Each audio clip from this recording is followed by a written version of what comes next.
By Victron's Golden Claw, here we are. Hi, everybody. Welcome to the Stratosphere Lounge. Things look a little different here because we're in a different place. We are in the new office and got the headphones on because I'm a little different from the mic. We don't have our mic stand in our regular place. Got everything kind of different, so we're monitoring. I actually got here almost an hour ahead of showtime, and this may tonight only be the third or fourth was produced show on the internet. Actually gave this thing some got a chance to give it a little bit of preparatory work, so that's pretty impressive. How's everybody doing? I've been away for a while, 2-3 weeks now, I guess. We did episode 1 of the All Space show. That was episode 74, and this is episode 75 of the Stratosphere Lounge. 75 of them. Unbelievable. It's going to be a great show too. We got some great media that I finally had a chance, now that I'm in my new office, to prepare, and Stratosphere Lounge itself is going to be making some nice improvements in the near future too.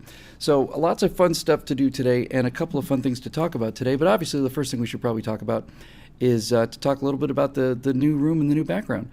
I am sitting in front of where my editing station is, but in the not too distant future, this is not where we're going to be doing the show, but this is the new room.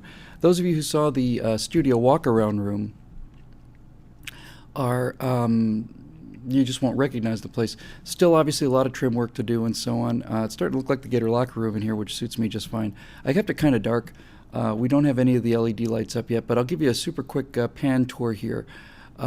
And it's fantastic.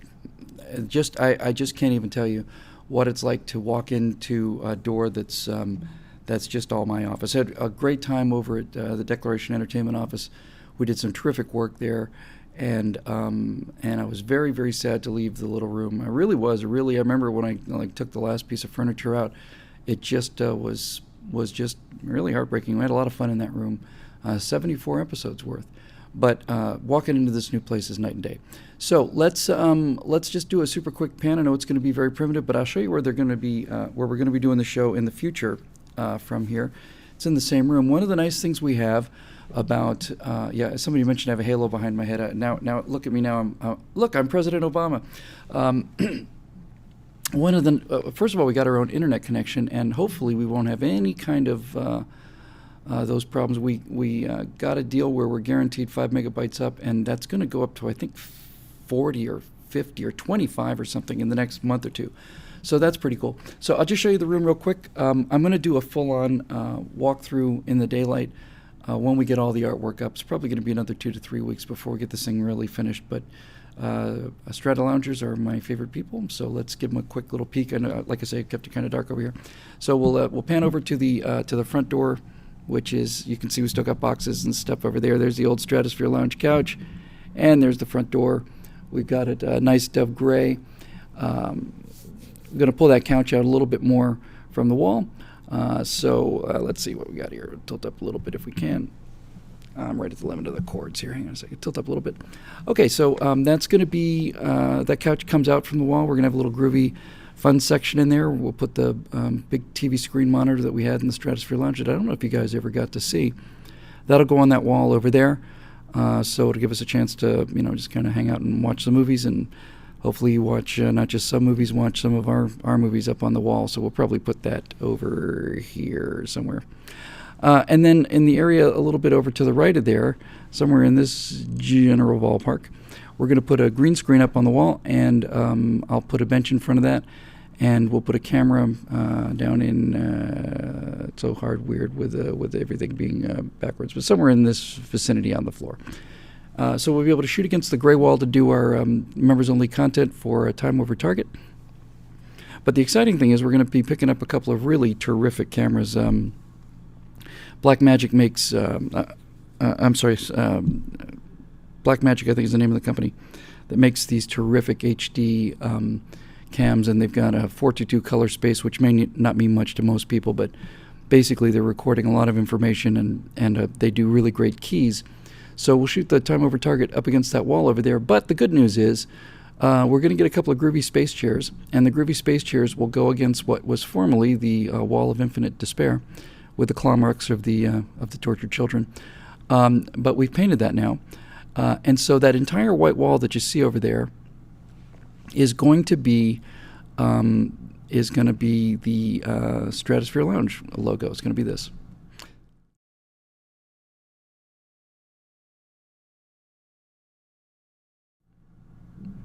So that logo will go up against that wall there. It'll be full screen, and that'll be cool. And then we'll get to do the show in front of the Stratosphere Lounge logo, which I think will be great. And we'll be able to do it using the Blackmagic cameras.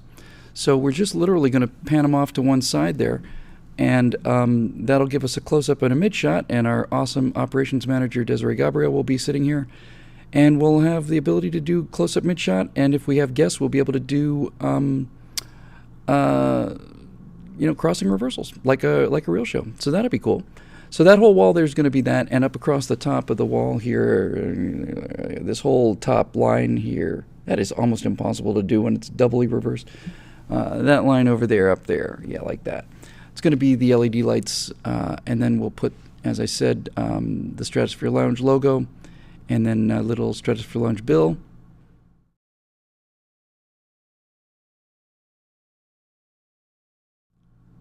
That dude we'll bring him out off the wall and give him the kind of LED backlighting. So that's pretty cool. We've asked where the bar is. We put the bar in a special undisclosed location in the main office. Is smoking allowed in here? No. But being smoking hot is allowed in here. The continuing our pan along pack here, we got right behind me is a door with our inventory. We got actual inventory in there, so when we get your orders, we can fill them right away. That's really been a tremendous help. Instead of having things in boxes, we got everything all sorted out on shelves and all that stuff. Back behind me here, we got that orange accent color wall. We're going to put a little breakfast table in there and just kind of have some fun. We'll have a fridge in the back door here. And then it's hard to see. In fact, it's impossible to see. But if you continue to pan over here, there's a door, and there's a lot of office space. I mean, we got little windows. It's still daylight out here in California. But it goes all the way back in there. There's a whole big office, and as I say, we'll do another walkthrough in there. But this is the first show from our own office, and I'm as happy as I can be. And I can't thank you enough.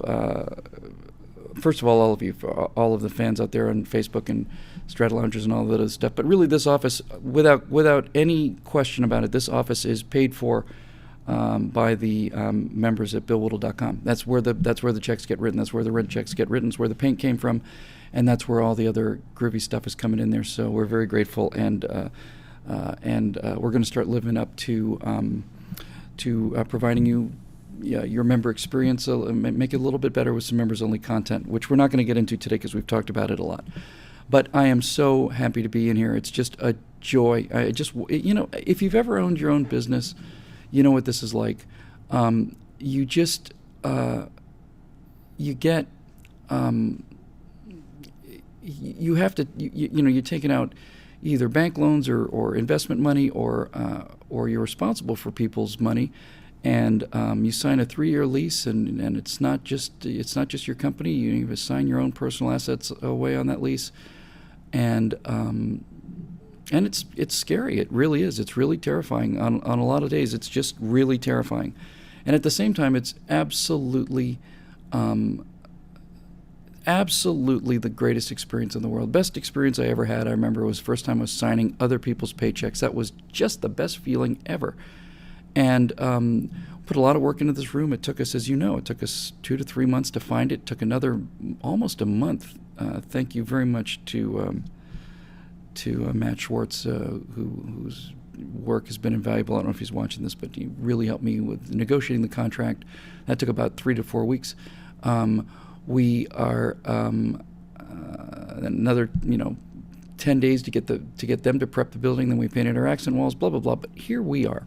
So we are just as happy as we can be to be here.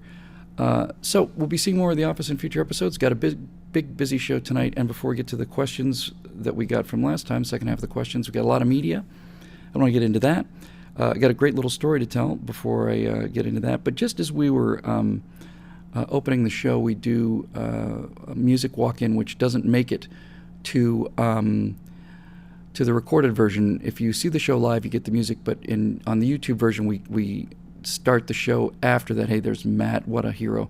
Matt has just stepped up enormously and has been, in this world. I guess in a world, of the Wild West, you really wanted to have a friend like Gary Cooper, who was, a brave man with a gun, and in earlier days it'd be handy to know guys with swords and armor, and these days in the line of work I'm in, having a really, really, really smart and capable entertainment attorney is pretty much the same thing.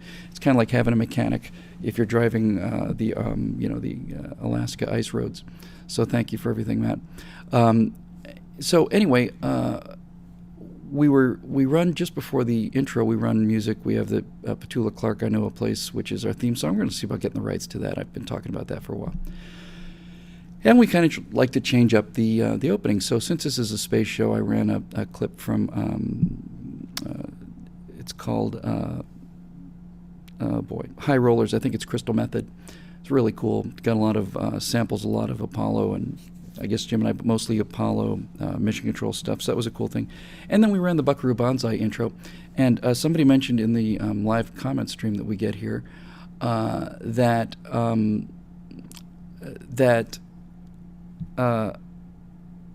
if we were to recreate the ending to the Buckaroo Banzai credits,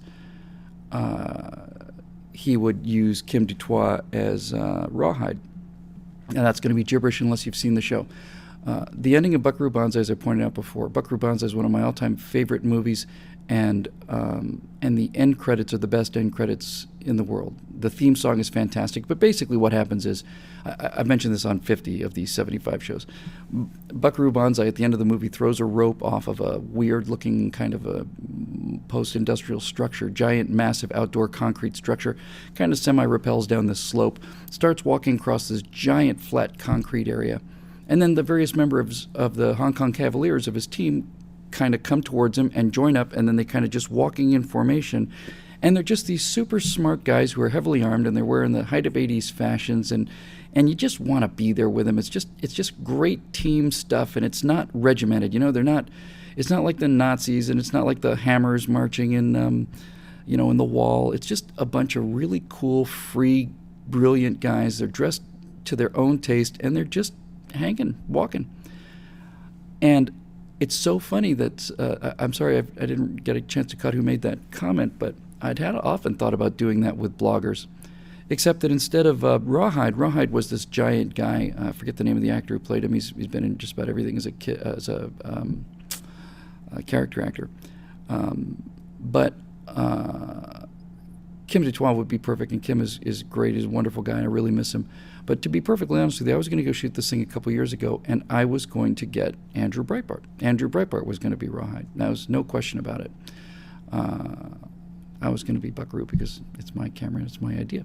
And I can see that structure. I've said this before. You open up my window, my bedroom window, or stand out on my balcony at my apartment, and there it is. It's just on the other side of the 405 and the 101. There's the Buckaroo, edifice. Yeah, Breitbart would have been great for that. I will absolutely, without question, do the end credits of Big Bad Problem exactly like that. And when I say exactly like the ending of Buckaroo Banzai, I mean shot for shot. I mean frame accurate, shot for shot, because Big Bad Problem has a lot of that vibe. Clancy Brown, thank you very much. So anyway, that was an interesting comment. And then one more little comment before we get going here. You want to talk about a surreal experience? I was getting ready to go up on my 4th of July trip, which was extremely fun as usual. And I was talking to my friend Bert Rutan. That sentence alone is enough to make a guy like me just kind of, just stop. It's like, did I actually really say that? And I was talking to him, and something about coordinating getting picked up out there. And he said, yeah, I'm just watching the end of Stratosphere Lounge, and here I am last week talking about space, and I come to find that Bert Rutan was watching the show, and he probably watches a bunch of them. If any of you want to say anything to him, I can pass it on. It's a weird thing to have a person who's been just a hero of yours for most of your life, become a friend. It's just an astonishing thing. It's great to get to know people, and some of the people I mentioned in the It Takes a Superhero Firewall were people I haven't known for a super long time. But I meet many people that I get to admire, and but to have somebody I've admired this long be a friend of mine is really shocking, so and wonderful. So if you're watching this one, Bert, either live or I suspect probably on YouTube, it's good to see you, and you got a lot of fans out there. So anyway, that's Bert and Skilled Composites. 10 years ago, we did those flights. Bert decided it'd be cool to fly in space, and he wasn't satisfied with what NASA did, so he decided to go out and build a space program, which he did. He built a spaceship, and then he built another airplane to carry the spaceship, and he just went out and did it. And not only did he have to build the vehicles, he had to build the flight crew, the flight tests, the engineering, all that stuff came from Skilled Composites, and Paul Allen stepped up and put a fair amount of money into it. But Bert decided he wanted to put somebody in space, and no one was doing it, so he just decided to do it. That's superheroism by the standards of that last video I did. It's the definition of it. And I would have included more people in that, but the people I put in that list were people I wanted to have an impact on almost everybody's lives. A lot of people had a problem with Edison instead of Tesla. I know Edison was a jerk. I know Edison stole a fair amount from Tesla. But the reason Edison was on there is because Edison delivered the stuff. He delivered the light bulb. He delivered the phonograph. He delivered the motion pictures. He's the guy who actually got it out there, and that's important. And Edison was a great, brilliant mind. So anyway, I know some people weren't happy with Edison, but I know he's a jerk. But so is Henry Ford, and Henry Ford deserves to be on there too. Bert's not a jerk.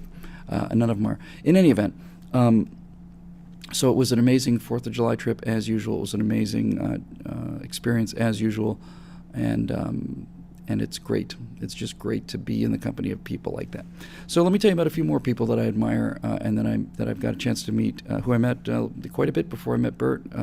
I was up there for the flight tests of Spaceship One. I saw a couple of the flight tests. I was there for the first flight that actually got into outer space. That's the one that really mattered. The flight that broke, was it 317,000 feet? I think it's 75 kilometers. Don't know what the exact numbers are, but 318,000 feet sounds about right. So I was there when the first private citizen went into space. I don't know if I've told this story before, but I've been to Apollo launches at Cape Kennedy, and I have also, I've seen a Saturn V go off the pad. I saw Apollo 13 go off the pad. And you have to be 20 miles away from those. But when I told Bert this when I was up in the undisclosed location this last 4th of July holiday. It was nice to tell him personally because it meant so much to me.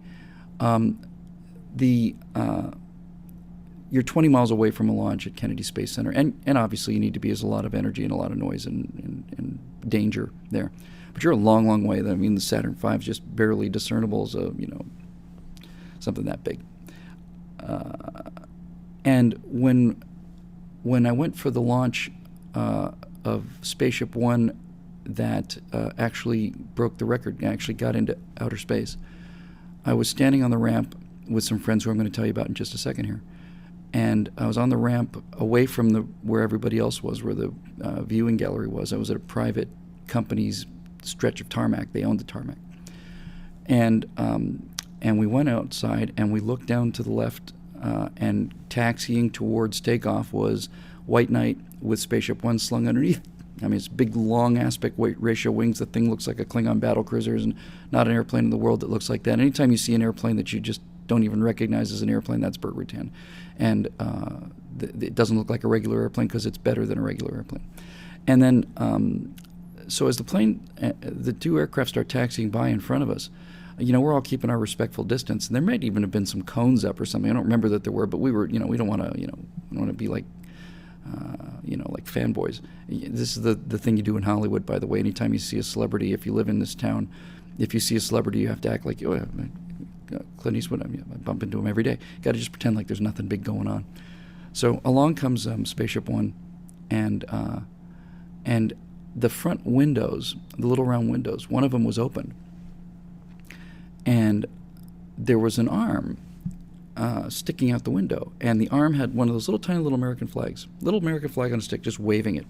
And as he taxied down past all of these aerospace guys, people started running forward, and I ran forward too, and all of us ran forward, and I could have touched the wingtip of White Knight as it went by. I mean, I was 4 or 5 feet away from Spaceship One, and I could see Mike Melville in there, waving his little American flag, and I just shouted something at him. I was like, "Go get him, Mike," something like that, and he waved, and he just did it. He did it because he could. He did it because that's what he was motivated to do. Mike Melville, 60-something years old at the time, 65, I think, got to be the first private citizen in space because he came to visit Bert 20, 30 years ago. He was living in South Africa, and he decided he wanted to check on the plans for either, I guess it was the Very Easy or the Long Easy, one of those things. And he was going to come out to America, and he decided might as well stop in California and spend an hour talking with Bert Rutan about the plan. So he did. Came out, talked with Bert for an hour, and then the rest of the day, and then he moved out here. And he and Bert ran Rutan Aircraft Factory. So when it came time to find the astronaut for the first commercial space flight, Bert picked his friend, who happened to be an extraordinary pilot. But if you were going to cast around for astronauts, if the government were shopping around for astronauts, I don't imagine they would have picked a 65-year-old South African guy who had some time in long easies. You know, if it had been NASA, they would have had their choice of any number of 32-year-old guys with 20,000 hours in fighter jets and stuff. And Bert could have gotten any one of those, and Bert did, in fact, have large numbers of experienced test pilots on that staff. They still do. But he decided to pick his friend, and that's it's kind of what it's all about, you know. It really is what it's all about. It may sound trivial, it may sound even sycophantic, but it's not. It's why we do it. The reason that Bert Rutan built a space program and other people didn't was because he wanted to, and he thought it'd be fun. It'd be a challenge, he thought it'd be fun. And since it's going to be fun and a challenge and cool, why not use your best friend? Your best friend has got a lot of experience in little small airplanes like this. They've been partners for 25, 30 years. So it was Mike. And let me just say one thing about Mike, speaking as a pilot, as a pilot who's been in some trouble in his life. I've had 2 engine failures in the air, so I understand what it's like when things go south up there. Mike had one flight, one of the test flights, where he's looking at his instrumentation, and it just went out. He got the blue screen of death. He got the IBM blue screen of death. And you couldn't tell from his tone of voice that he lost his instrumentation. It just did, so he just kept flying. But of all the things about Mike Melville, getting on top of the vehicle and waving a gigantic American flag after the flight being my favorite thing about Mike Melville. But Mike Melville, on one of these last flights, one of the might have been the very last one to get the second flight to get the X Prize.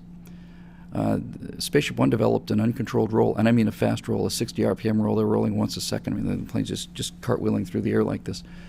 And you know, if you're in an aircraft and you've flown this mission several times before, or variants on this mission several times before, and you suddenly have a significant control departure, the smart thing to do, and probably even the right thing to do, is to turn off the damn engine and get your aircraft, or spacecraft in this case, back under control, come back and land safely. But they had a limited time to do it, and no one told him to do it. Mike Melville just decided no. Mike Melville said, the plane's not coming apart. Let's get it back under control.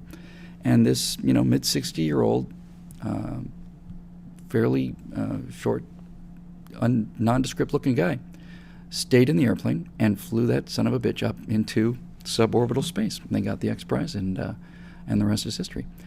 That's character. That's character. It's more than talent, and it's more than guts. It's more than confidence. It's character. You know, it's character. He didn't want to let his friends down, and his wife was there. And I think, as I recall, he got called to do this last mission. He wasn't supposed to do it, and his wife had a bad feeling about it. It was one of those kind of things. But he did it. He just flew it. Flew the plane right all the way through the mission, and there you go. So anyway, that was Bert. But the point I'm trying to make is that was in 2004, it's 10 years ago. And the people whose tarmac I was standing on are the people I want to talk about today, because I got a bunch of great media before we get into the questions and get the rest of the questions if we can. Back in about 2003, I wrote something. I know exactly when it was. It was at the very end of, that would be February or March of 2003, right? Because I wrote something about the Columbia. I wrote an essay on my blog, Eject, called Courage about the Columbia. And I got a lot of great emails from that. I got a lot of emails from guys at NASA, meant a world to me. And I got an email from some people at a company called XCOR, from a lovely, wonderful, wonderful woman, one of the best people in the world, named Arlita Jackson. And she said, "Hey, we read your essay. It was great. We do rocket tests up here in the Mojave, and I'm wondering if you would, if you'd like to come up." As somebody just mentioned, we got the air conditioning noise. It's pretty bad. I think it'll go off pretty soon. If not, I'll try and take it off next time, because it is kind of a little louder than it was back at the old place. Anyway, so I said, yeah, I'll find a way to clear my schedule. So I find myself up in the Mojave talking with another wonderful man named Jeff Grayson and yet another wonderful man named Dan DeLong. They built a long Easy with a rocket in the back called the Easy Rocket, and they were flying that. And then they took me out with a test stand. I'm not sure if this is the exact same picture, but it looked an awful lot like this. This was their 5,000-pound stand, I think, and I was out there standing behind the hill of an ammunition bunker, and they lit this sucker off several times, and it made the most incredible sound. But it was so bright that that you had to stop down. You had to take this camera stopped down. You're looking at the desert sun at noon, but the plume is so bright that you have to actually stop the camera down and make the desert dark so that you can get the detail out of the bloom. So anyway, it's an amazing experience, and I wrote another essay based on this called Trinity, where I talked about American Trinity being capitalism, democracy, and science, all three being self-correcting. And I talked about the rocket test experience at XCOR, and I got to be good friends with them, and they've taken incredible care of me. And so it's astonishing. We have a couple of people commenting about the air conditioning, and before I go on and get into the details of this, I'm going to see if I can turn the fan off. So give me a second, if you don't mind. You get to see me romp around in the background. I don't know if it's going to help. But apparently that AC noise is bad enough to be bothering some people, so we'll take a quick little break. Hang on one second.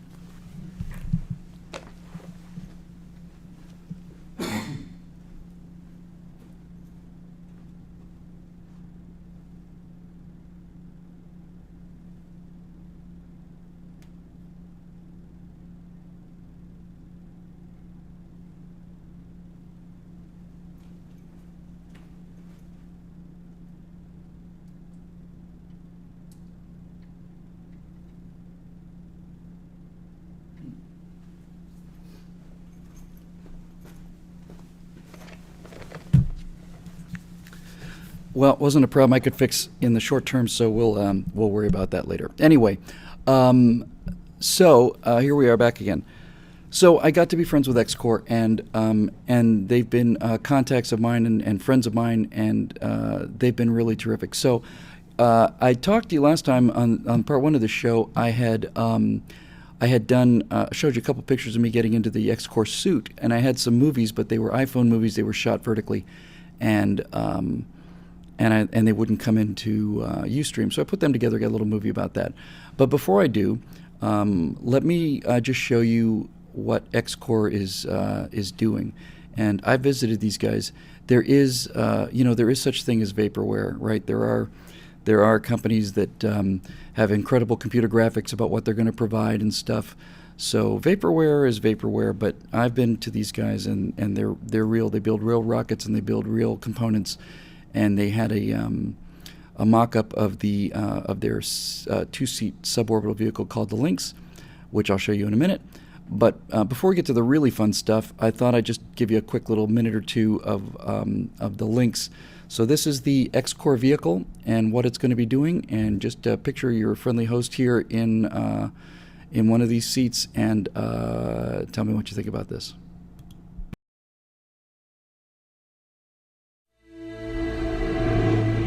Flying with us on board the Lynx, it's a whole set of different experiences. All of the things that I experienced flying the shuttle, all of those phases of flight are there. The boost, the weightlessness, the fact that you're up in a pilot seat as opposed to being in the back like a passenger on an airliner. This is more like the right stuff kind of experience. It takes about a minute after engine light to go supersonic.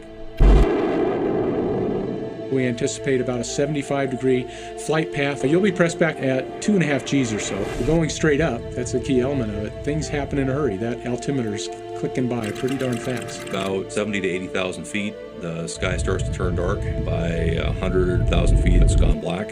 So once we get to main engine cutoff, we'll have a brief period of weightlessness, and the arms will kind of float. And then you have several minutes to enjoy the view and enjoy for yourself the sensation of being where so few have gone before. You get an opportunity to maneuver using the reaction control systems, turn it upside down and pick different attitudes and just hold there. You're going to get a spectacular view. And then from there, it's just a long glide back home. Looking at the Earth from space, it's virtually life-changing. Really the key driver to what will make this experience so special.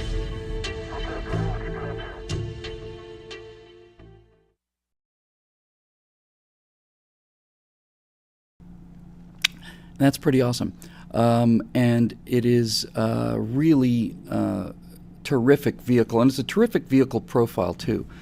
Jeff Grayson and Chief Engineer there, Dan DeLong, really deserve a lot of credit for this, because they don't drop from space, from a carrier vehicle. Bert, I think, said dropped a spaceship. I thought it was a little lower than that. I thought it was 28,000 or something. Bert said they dropped from 45,000 feet. So the White Knight carried the little Spaceship One up, dropped, and got it up into space. But you got to understand, you're playing.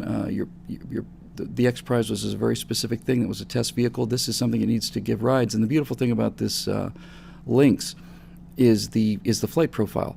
You literally don't throw away anything. And you didn't throw away anything on Spaceship One or White Knight One either. That's the thing that needs to be said about both Bert's program and about the XCOR program.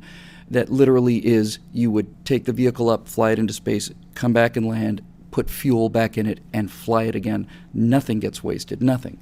So the Lynx, however, you just tow out to a runway, and then you fire up those rocket engines, and away we go. So about 2 years ago, a little under, but not much under, about 2 years ago, I got a call from Arlita up there, and said, "Hey, we haven't seen you for a while." I said, "I know it's been really bad. I'm sorry."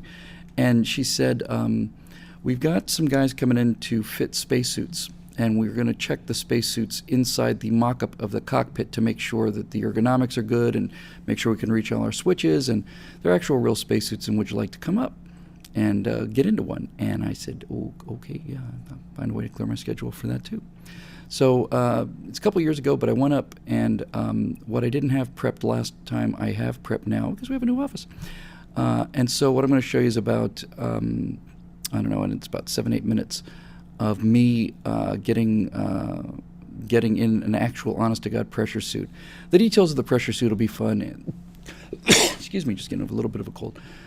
Details of the pressure suit will be cool to watch, and the fun stuff to watch. But the thing you really want to watch is you want to watch this idiot kid's face when he gets into the spacesuit, because this is something he's been waiting for pretty near 50 years to do, damn near, something like that. And we'll talk about how maybe all of us can wear spacesuits towards the end of the show here, but we'll get to that. But here for your viewing enjoyment, taken vertically through an iPhone camera. I was too busy having the time of my life to say, no, hold it sideways. So here's just a couple of minutes of me getting into the suit at XCOR, and I think you guys will get a kick out of this too.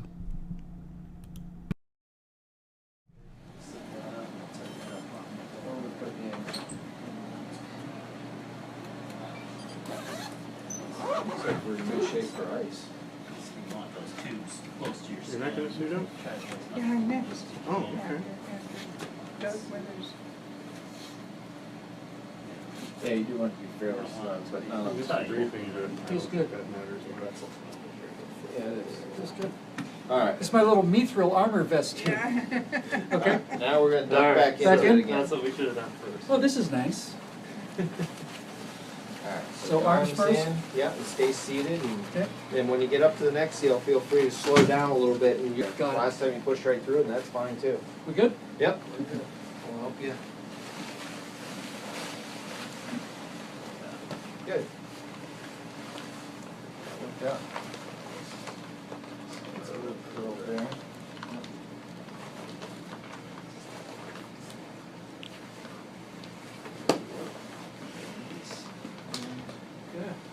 You know I'm going to fly your vehicle, don't you? You know, and when I say fly your vehicle, I don't mean fly in your vehicle. I've got 85 hours in gliders, and I got my instrument rating, and I'm flying the damn Lynx. You're gonna have to talk to Rick. I'll talk to Rick. You tell Rick's your boss. You set me up with any flight test he wants. So turn the cooling on for it. You can try to kind of just get a feel for it. Get See, this see little. how it feels. It might I be a think I'm little hitting tough. it's like a metal something or other that's kind of running in my chest a little bit. It's not Yeah, bad. yeah. It's better that's now. not controlling there. Better now. We'll zip this up a little bit back here. We're gonna have the liquid cooling coming out down in the rear of the, so we'll leave it just like that. Yeah. Or that. For this suit. Normally, you won't be wearing a liquid cooling garment. You're going to have air cooling going in through this vent inlet here. Okay. And we just have the liquid cooling for this exercise. It really helps. Oh, yeah. Yeah, it really helps. Okay. Okay, so Okay. that looks pretty good. Terrific. So we'll get you some boots. Some boots. Have a seat. Okay. These ones? Go ahead. Gotcha. Oh, yeah. Actually get you out of the suit. In there. You might not Are be you getting perfect. warm We or have all are you the good? sizes, but Is that one? I'm on the right. Yeah. I could use a shot of cold. if you Okay. want that. Feel better? Alright, these ones to lock in here.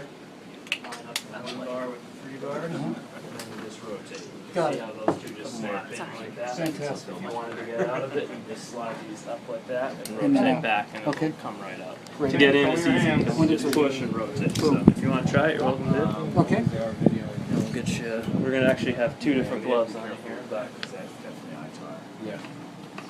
These Oh, yeah, come they're forward aware. to unlock. Yeah, you Okay. push out toward your hand. This is just for him. It's Yeah. not going out. And then rotate. Once it starts to rotate, you're free. Got it. Yeah. Already been. Probably easier if you do that I again. hope the opposite came to the left. Push Yeah. and flush. Got it. Boom. Excellent. And then we just snug these up too. Okay. Just to By the way, I noticed these are really get too much going easy on to here. use on the doorknob and all. Alright, we're good. I didn't really notice them. They're good gloves. And then snug up this. No Velcro on Okay. there. Excellent. alrighty. Feels great. So overall, you say the suit feels comfortable. Feels fantastic. Fits. It's cool. You It's can take those excellent. off. Alright. That's what I'd like to hear. Good. And you're thermally comfortable. I am absolutely peak readiness. Alright, so now we're. I can't hear you. You're just gonna have to wear that for the rest of your There's life. 2 different types of helmets we're trying to evaluate and get good feedback on and whatnot. Okay. So this is the first one. It's got just basically a big dome. Okay. So I'll actually let you put Okay, it now on you can just to reach ease it back over there the things and not loosen pop your your face nose and seal. all that Or stuff. that Just knob like on the- kinda just. On the back. No, Really? Get that helmet off next. Oh yeah, no problem. The field of view, the visor's just slightly bigger than the other helmets, we're evaluating that. But it's not supposed to rotate. And you can leave that on or take it off, we're gonna do a helmet evaluation. On a bearing, you need to look over your shoulders. Okay. But for the most part, when the visor's down, you'll be able to see everything in your, medium. You don't have to be sealed. It's not bad. It feels a Is it little sealed? tight for me inside. I think the No, helmet it's not feels the like it best should be a little. seal, is it? Yeah. Let's try the visor. Okay, the visor works on this one by pulling these two, these 2 buttons here. Once you get over this little detent, and then it'll drop down. So work on my So at that point, you Yeah. pull the lever down and it just Yeah, snaps Yeah, I in. didn't think about So it. you're in. Yeah, well, you'll feel a different, when you breathe, it'll suck you out. I feel it going up and down. Yeah, that's a little weird when you first put it in. Sure. That's really cool. I never could seal around my So glasses. you're in with good the shape there. I'll show you how this latch works and you Okay. can try it So I out. never got it Okay. It's sealed very there. similar to the other one. I So basically, I it's say just started by pulling this. Yep. It drops down, pull the bar down, just snap it in, Yep, It was you're in. always coming out. To open it up, you pull this lever out and push these buttons in. How many kids? So pull out and then in. Yep. And release it. Don't And that know, way I'm you not push up on the entirely visor. sure. So To the we detail. use this assembly Love so it. you can mount it on your shoulder Excellent. right now. Perfect. You look good at that, Bill. Okay. One of the I think what we'll do is we'll get you the other seal around suit your neck. and Or you we could go to the we face. could try it in the vehicle with this one, yeah.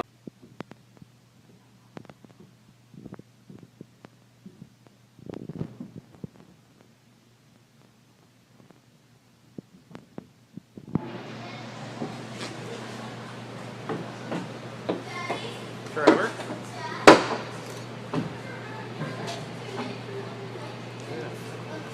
Feels good. Yeah? I gotta close the visor. Well, because it's that's my cool favorite part. looking, but it's still made of milk and sugar and all the things we make ice cream out of. Yeah.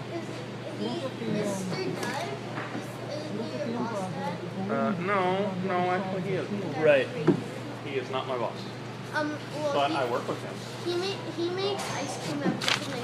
I know that. I've had it. Did it taste good? Yes.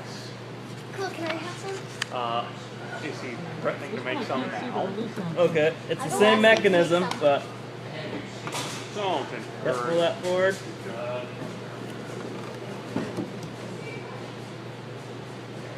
You can do it once and then Yeah.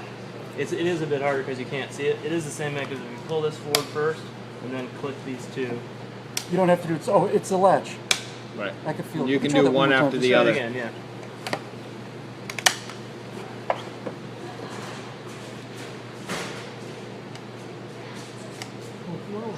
Yep, and then squeeze those. Yep. There And you then you grab the bar. Yeah. go. Yeah. Yep. Good. You still prefer the other helmet, though? Definitely. Yeah. Okay. Okay, that's good feedback. So as far as operability of either one, Dad, when everybody Now this helmet is certainly moving when I turn my head. The whole thing rotates. yep. But I have to tell you, I never ever felt with the other helmet that I had a visibility problem to the side. I never felt like I was missing anything. Okay. And you do with this one? Lateral visibility? Lateral's fine, and this one I don't know. clearly, whenever I move my head, the ring is real smooth. There's no, it's real ergonomic. It's moving in the same direction my neck wants to move, first thing I shoot. and that's nice. And I'm getting a little more used to the neck thing. It wasn't the face seal that was bothering me. The neck seal never bothered me. I love the neck seal. Yeah.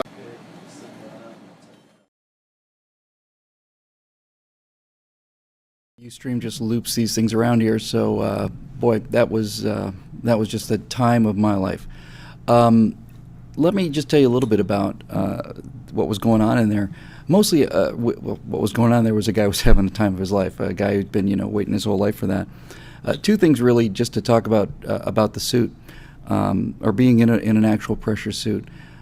The first time they put that visor down when I was standing up and the gauntlets were on and the suit was actually, designed to hold pressure. Obviously, you have little booties like little footies, I guess, like pajamas, and they go into the boots, but they hold the pressure.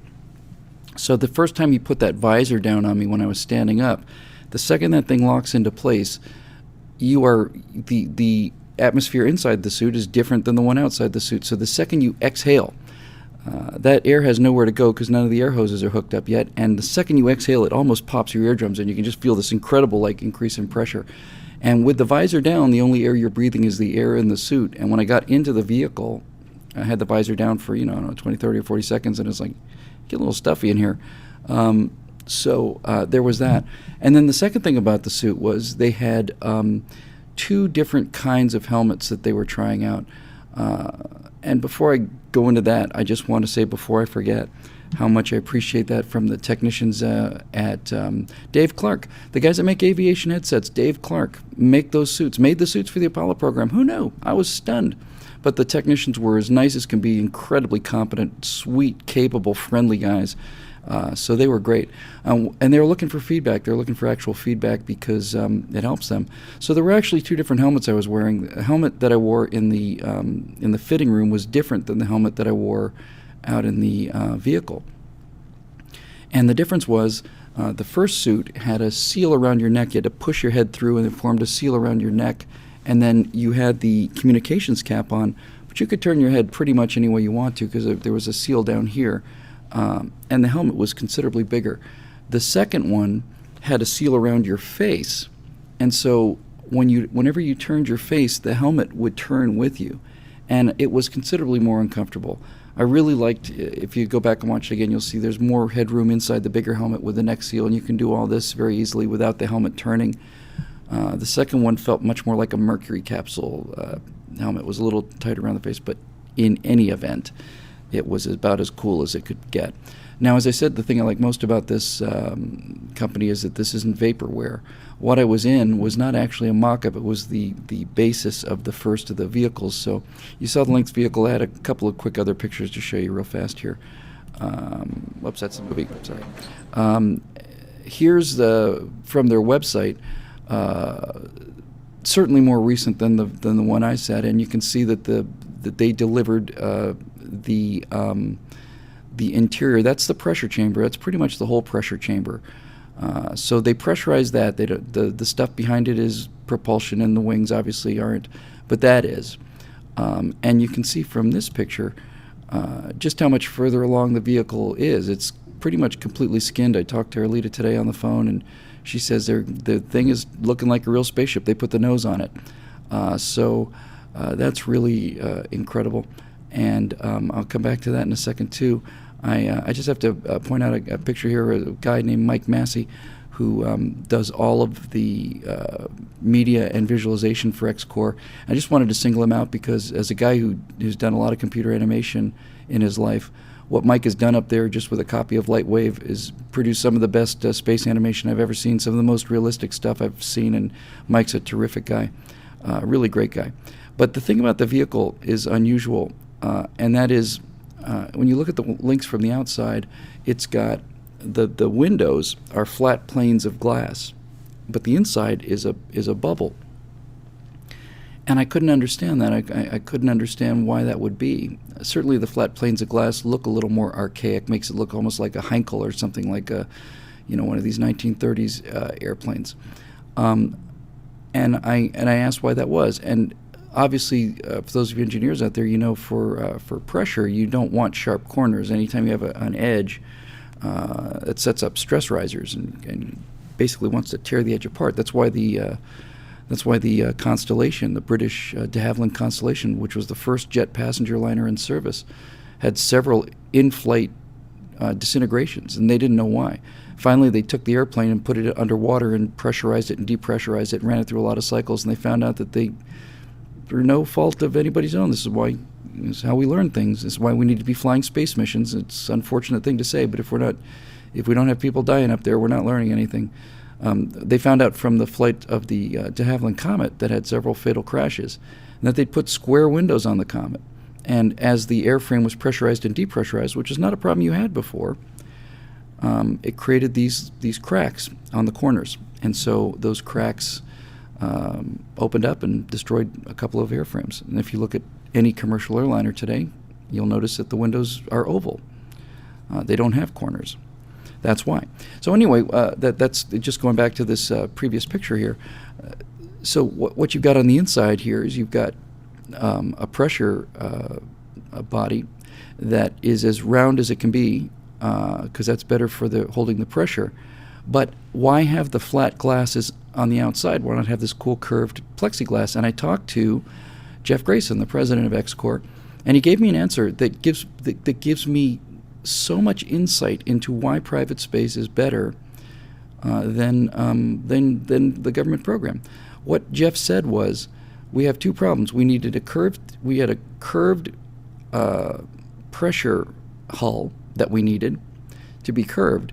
And he said, but the glass had to be able to withstand reentry heat. Now, the reentry heat that this vehicle takes is only a couple hundred degrees. It's nothing like the thousands of degrees that you take coming back from an orbital flight, because you're not going anything like that fast.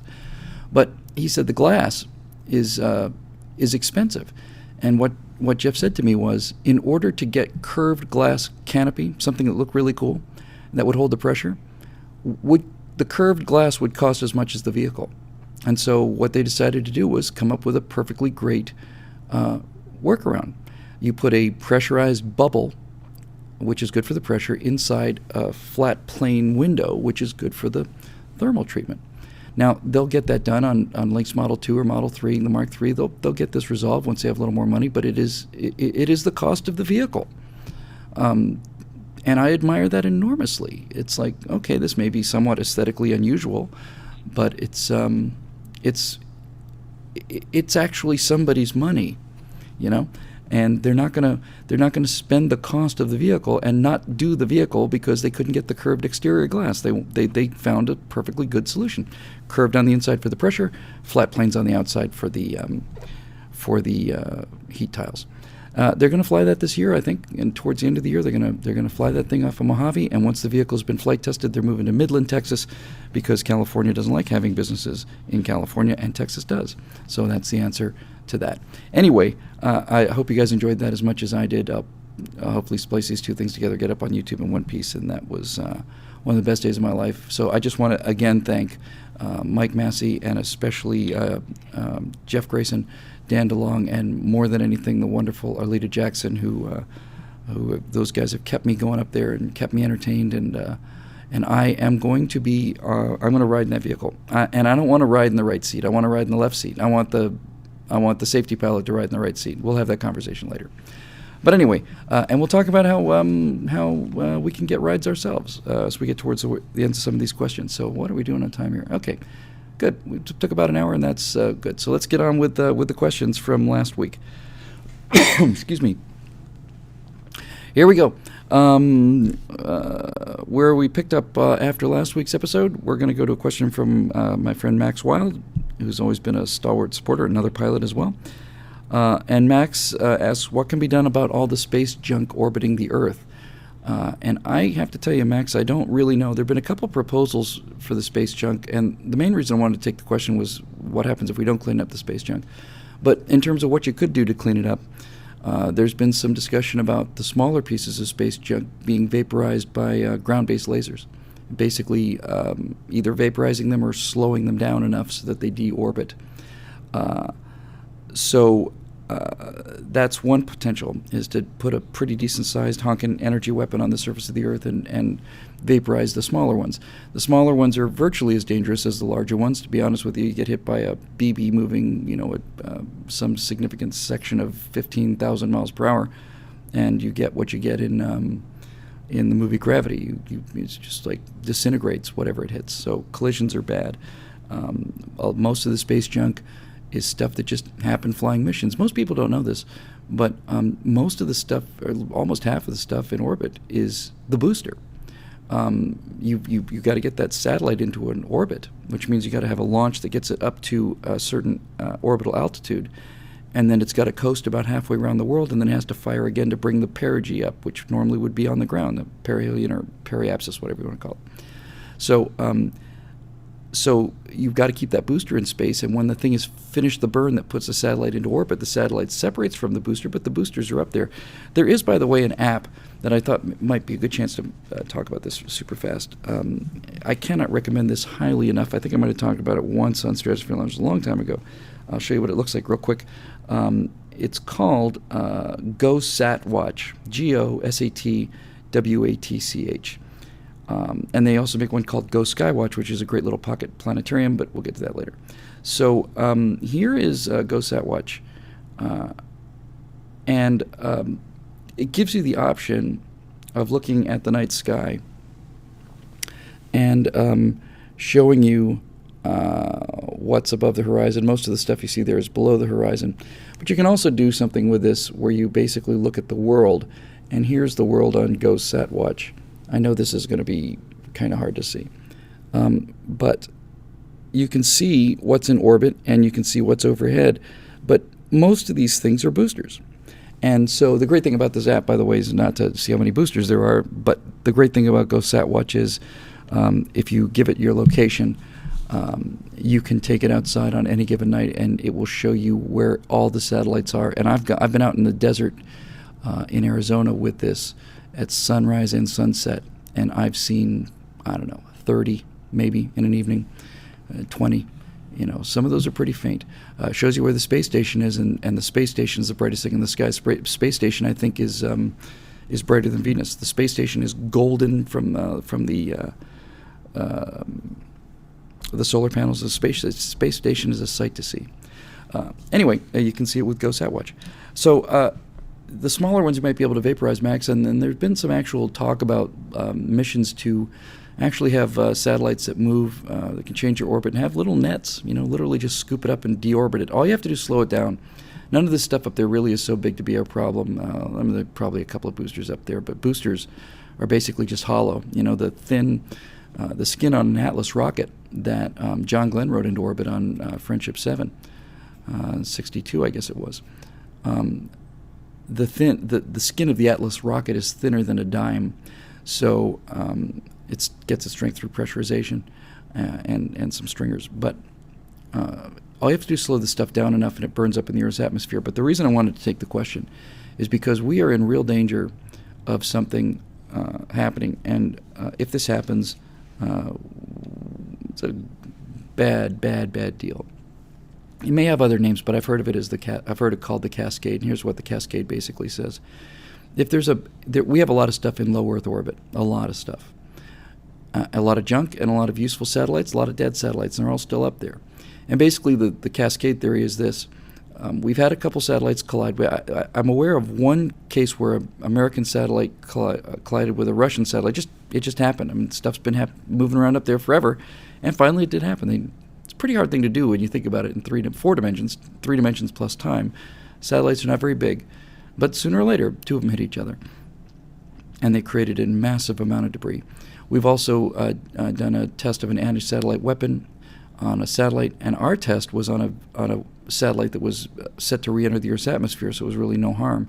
But the Chinese destroyed a satellite that was well established in orbit, put a lot of debris up there. So here's the Cascade problem. The Cascade problem says if one of these things hits again in low Earth orbit, or one is destroyed, or one just explodes, or whatever, or a little piece of debris hits an existing satellite, that little piece of debris hitting an existing satellite makes a lot of debris, a lot, like a shotgun blast. And that shotgun blast continues in orbit, and since it's so much more of it, then it hits something else, and that creates an even bigger cloud of debris, which means it hits even more, which creates even bigger clouds of debris. And the next thing you know, low Earth orbit is not survivable. It's not obtainable. We can't get there. That would be a catastrophe. It is so much more difficult to get into a highly inclined orbit. And even if you're in a highly inclined orbit, sooner or later you're going to have to go through that belt of stuff. It would be the end of our ability to get into space for hundreds of years. So we need to be thinking about that. We need to be thinking about that.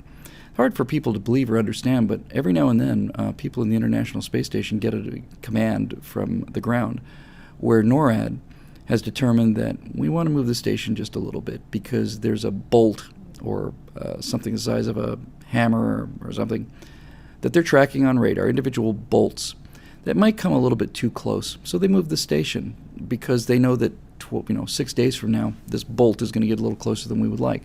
It's absolutely amazing when you think about it. But if this Cascade thing happens, we're out of space. It's bad. That's exactly, as I say, what happened in the movie Gravity.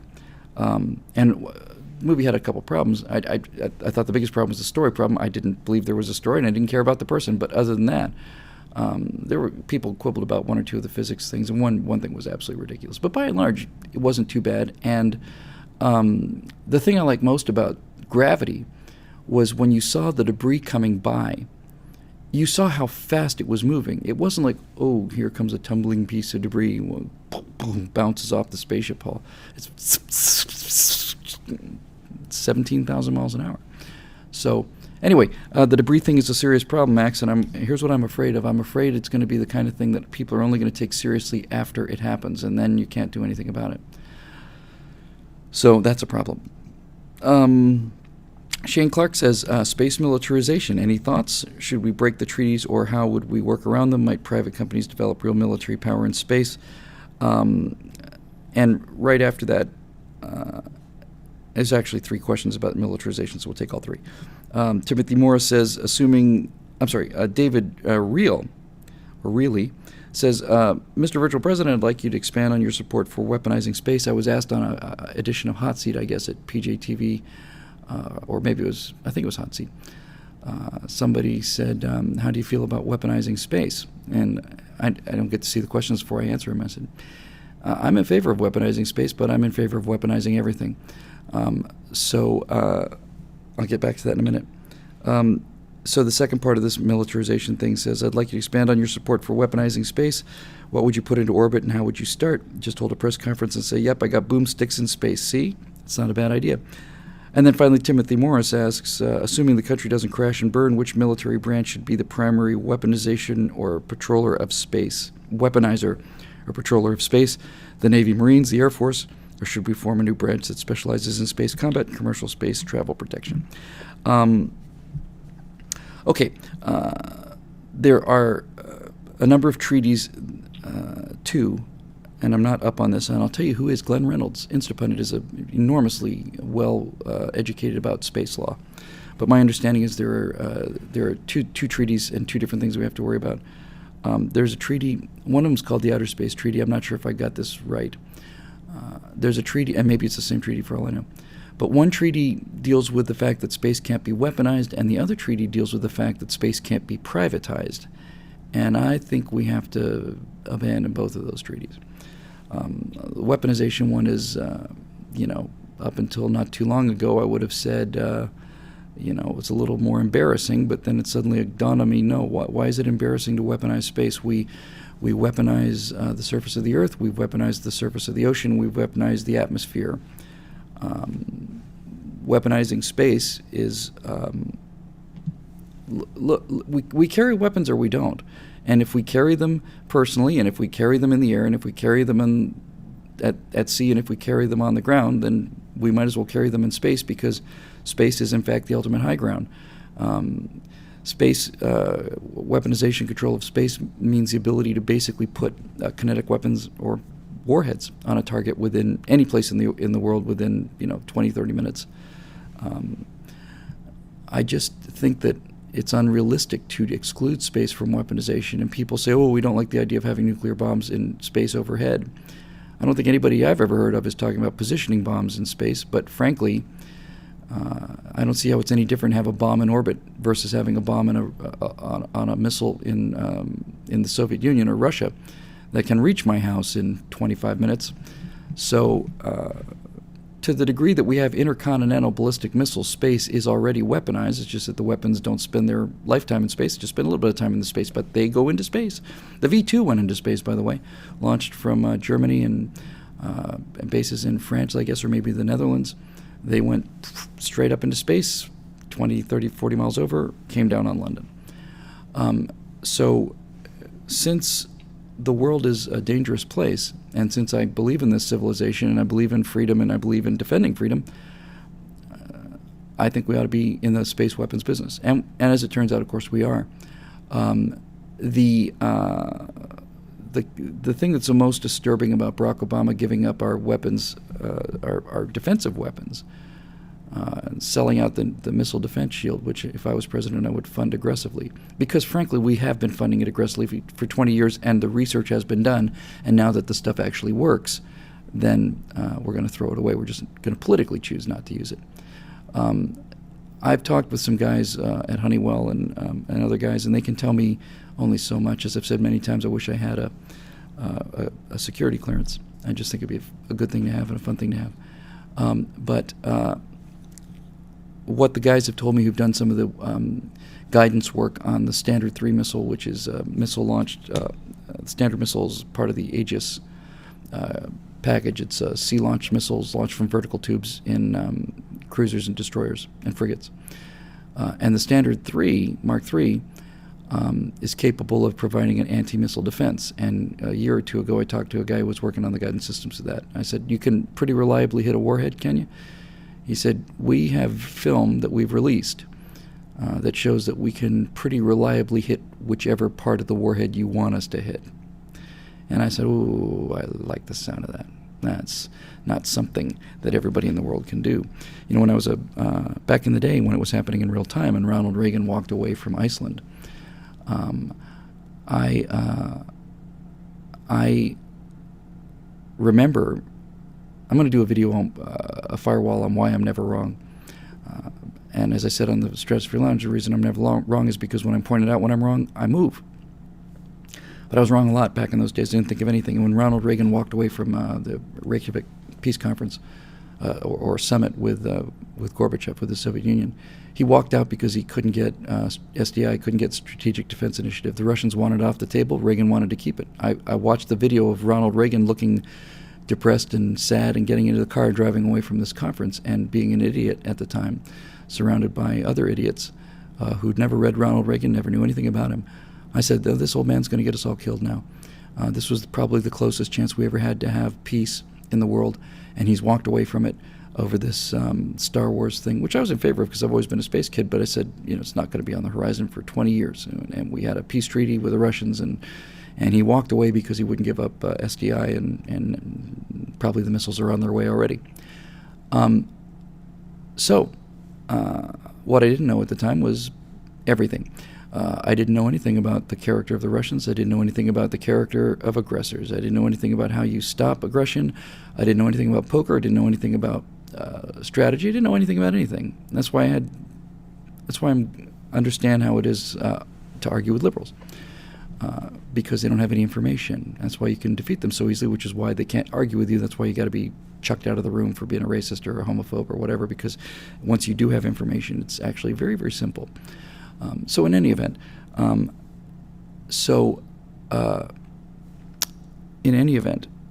what Ronald Reagan did when he walked out of that meeting was he was using a much deeper strategy than ever occurred to me. Certainly the news didn't portray it. But basically what Ronald Reagan was doing when he said, no, we're going to keep SDI, was this. He basically said, at the height of the Cold War, when he was president in the mid-'80s, that the United States was spending 3 to 4% of our GDP on defense, and the Soviet Union was spending 26% of its GDP on defense. And that was unsustainable. Unsustainable. And he knew it, and the Russians knew it. They could not sustain that level of defense spending, and they were spending that kind of money to keep up with us. And so what Ronald Reagan said is a very conscious decision that he made.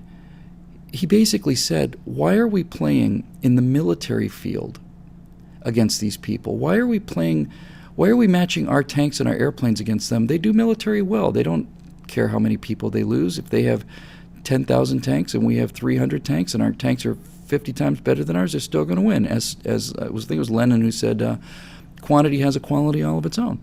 So Ronald Reagan said, why are we fighting with these people on the military battlefield when we are so much stronger than them economically? And so what Reagan basically said was, we're going to keep SDI because we can afford this research and the Russians can't afford it. We're going to cripple them economically.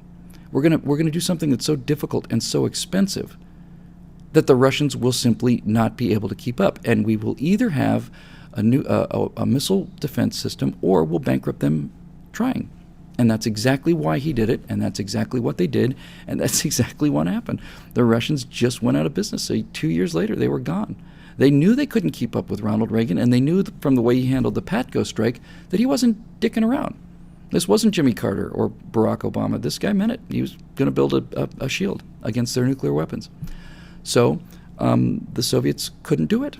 And when they realized that the Americans were going to do it, it was game over, man, game over. Find some 4-year-old girl and put her in charge. So in the interim years, SDI, which was never was sold as, but it was never really, I think, feasible to stop a 25,000 warhead full-on nuclear strike. But it is now well within our power to take out individual warheads, tens, dozens, scores maybe. But really, frankly, the main reason we need it is because we probably only need to take out 1 or 2. Rogue launch by Iranians or something like that, or if the Chinese got a little antsy and sent 10, 15, 20 warheads our way.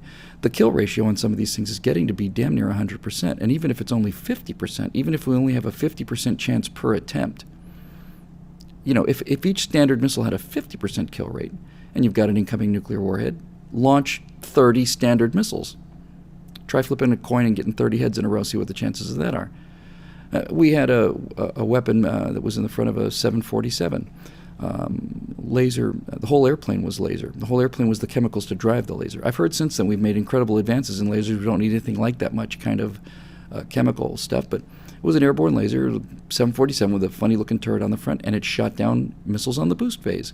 You just put them in orbit, I mean, when I say in orbit, I mean a track over the coast of North Korea. And when they launch their rocket, you blow it up in the sky over North Korea, and their warhead can fall down back on them. It's awesome.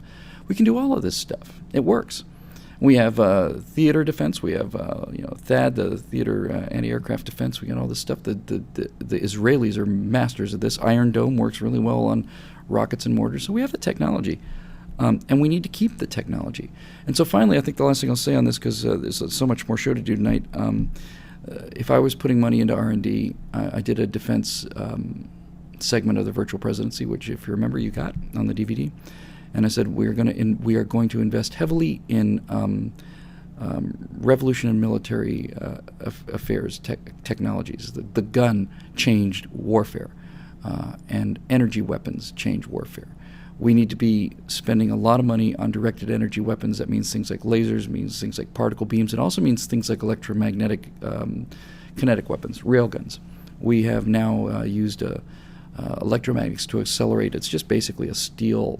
It's just a steel spike, and it's not even that heavy. It's just moving at Mach 20, and that just delivers so much energy, just so much kinetic energy. Doesn't even need a warhead. In fact, that's actually good not to have a warhead, because you can be more precise that way. There's a program that people called rods from God, which are basically just giant titanium rods or something, and they enter the Earth's atmosphere aerodynamically. Just imagine a super, super long Estes rocket.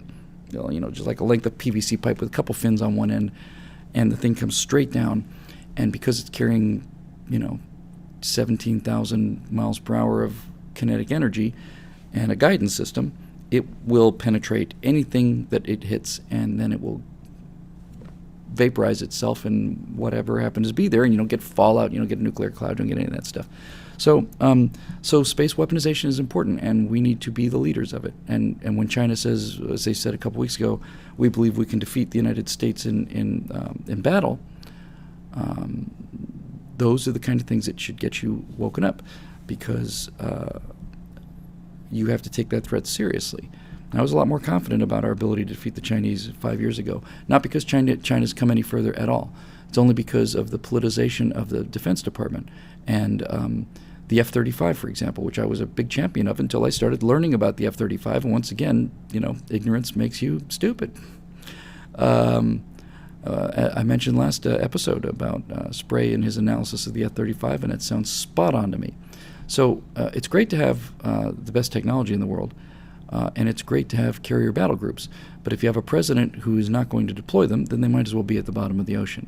And if you're setting up your military in such a way that the guys who are training your special forces soldiers have to spend time checking the tattoos of everybody in his unit to make sure that nobody is offended by them, that no one could be offended by them, instead of teaching these guys how to be hardcore killers, he's required by the politically correct progressives who give orders to the civilians, who give orders to the Joint Chiefs, who then pass those orders down.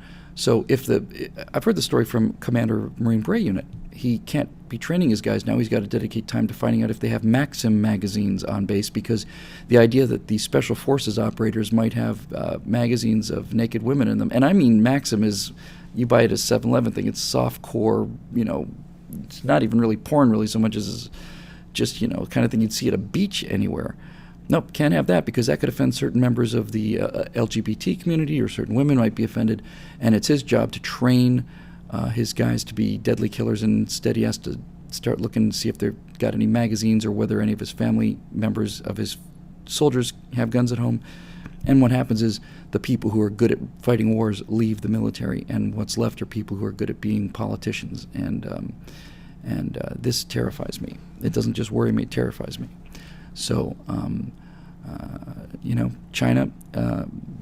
China's very full of themselves now, very nationalistic, very filled with national pride. I respect that and admire that.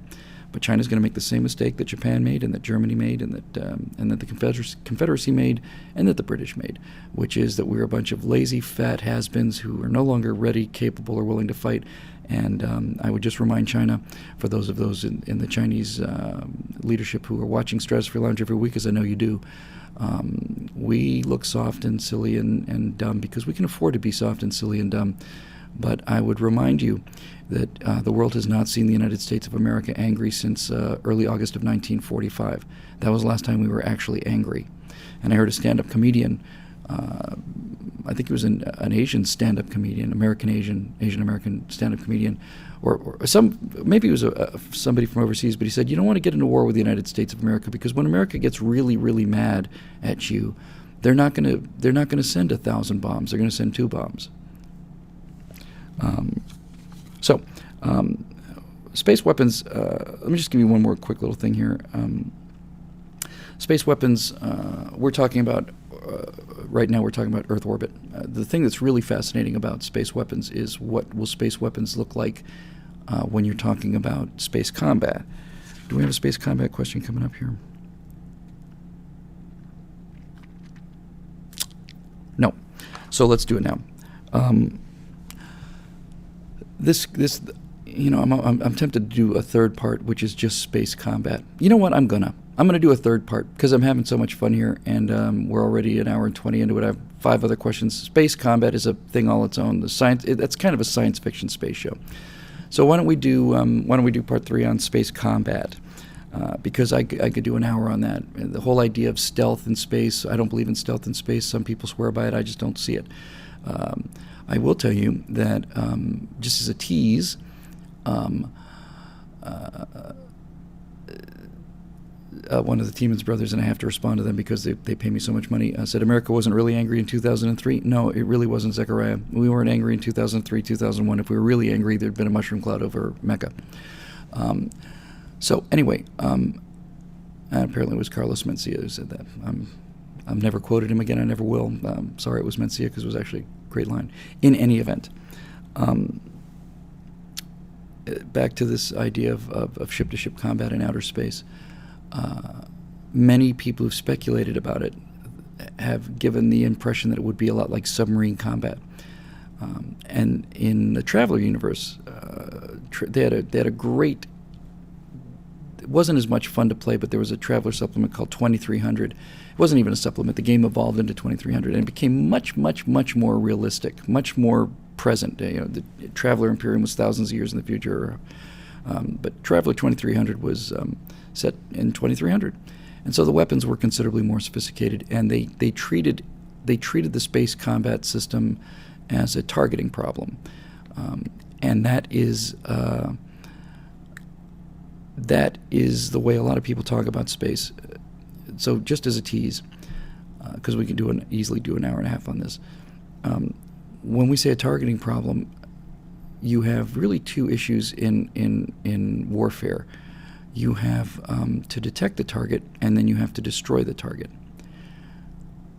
In combat on ground, for most of the history of humanity, detecting the target is not a problem. There stands the line of cavemen up on the ridge, the hairy ridge people who live in the mountains. There they are. There's Napoleon's army. There's a tank concentration. There's this. Now we know where they are. Now we have to fire enough musket rounds at them. And the destruction, we are definitely going to do a special space episode. The destruction then becomes into 2 phases. Is it better to hit them with volume of fire or with accuracy of fire? In other words, do we shoot a lot of musket balls at them and try to hit them that way, or are we a galleon that shoots a broadside that launches 300 cannonballs? Because if you look at naval vessels went from 300 cannons on a galleon 300-400 years ago now to 16 guns on a battleship. They got more accurate, so you needed fewer of them. Now there's 1 gun, a rail gun, or the gun is a missile. So as we get more accurate, we can reduce the volume. We'll get to that. But anyway. So the question is, what is space combat going to be like? And a lot of people think it's going to be like sub-combat. Sub-combat is not like traditional combat, where you just find the enemy and start blasting them with your weapons. Sub-combat has been described best, and I think this is exactly right, as hide and seek with bazookas. And what that means is the first person who knows where the other person is going to win, because one torpedo impacting a submarine is the end of the fight. Submarines don't survive multiple torpedo impacts. So everything in sub-combat is detection. You have to be quiet. You have to be stealthy. You have to listen to where the other guy is. You can't use your active sensors unless you really are desperate, because the second you ping and send out a sonar pulse to find where this other guy is, every submarine within a 400, 500-mile radius is going to know where you are because you just made a big, loud noise. So sub-combat is hide and seek with bazookas. You hide and hide and hide. When you find out where the guy is, you launch a bazooka at him, which means you don't have to hit him but once. That's why it's a bazooka. You don't have to put 50 rounds of bazookas into a guy. You hit a guy with a bazooka one time, that's pretty much it. So hide and seek with bazookas. And they've tried to make space combat into that, and I just don't think it will be. And the reason I don't think it will be is because I think the sensors are so good. In the ocean, you can hide in the ocean, and there's this layer of water called the thermocline, where below which the water changes temperature and changes density. And sound on one side of the thermocline doesn't cross. So if you've got a surface vehicle and a submarine goes deep enough, it gets below this salinity level, and the sub is suddenly on a different planet, just disappears. But we have such sophisticated sensors now that we can detect objects that are just a half a degree above absolute zero, and life support is much, much more than 0 Kelvin. And even if you were to cool the exhaust of a rocket, it's all very hot. So because the vehicles, the power plant and the thrust and the life support, because all these things are very, very hot compared to how cold space is, I think our sensors are, we're going to know where everybody is. So instead of it being hide and seek with bazookas, it's going to be a bunch of guys on an infinitely large playing field surrounded by sirens and bells, and everybody's going to know where everybody is. Then it's going to be range and maneuver. It's going to be range and maneuver, in my opinion. Who's got the most Delta V, who's got the longest range weapons, who's got the most fatal weapons, combination of this. In movie 2 of Aurora, where we have actual space combat with the Chinese, we make a decision and they make a decision. The Chinese have a bigger lead time, so they go with energy weapons, which have much longer range but less damage. And our guys are more like a brawler that has to get in underneath the reach of a guy who's, a boxer. We've got much more deadly weapons, but they have a much shorter range. We got to get in close. So it's interesting. So we'll deal with that. Anyway, that's a whole episode and a fun episode, so we'll make that part 3. Space combat will be groovy. We'll take some more questions for that, too. Okay, so Vincent Amor says, Bill Whittle, you should check out an amazing game coming out of Mexico City, of all places, called the Kerbal Space Program. And Kerbal was recommended to me on the Stratosphere Lounge before, and I thought, because I liked Orbiter, but Orbiter is not even as a game. It's very complex. Orbiter is a space simulator. Space travel simulator, getting into orbit, going from one planet to another. And I've spent some time on Orbiter, but it's very hard to do. And so I'd heard about Kerbal, and people really recommended it, so I went and checked it out. And here's the thing about the Kerbal Space Program. It is incredible because you can build your own absolutely realistic vehicles. You can add your own propulsion systems. You can travel from the Earth to the Moon. You can travel and put a colony on another thing and all that other stuff. So the Kerbal Space Program is absolutely wonderful and brilliant, except for the fact that I can't stand it. And I can't stand it for the simple reason that these Kerbals are little cartoon creatures. They're like little. They look like the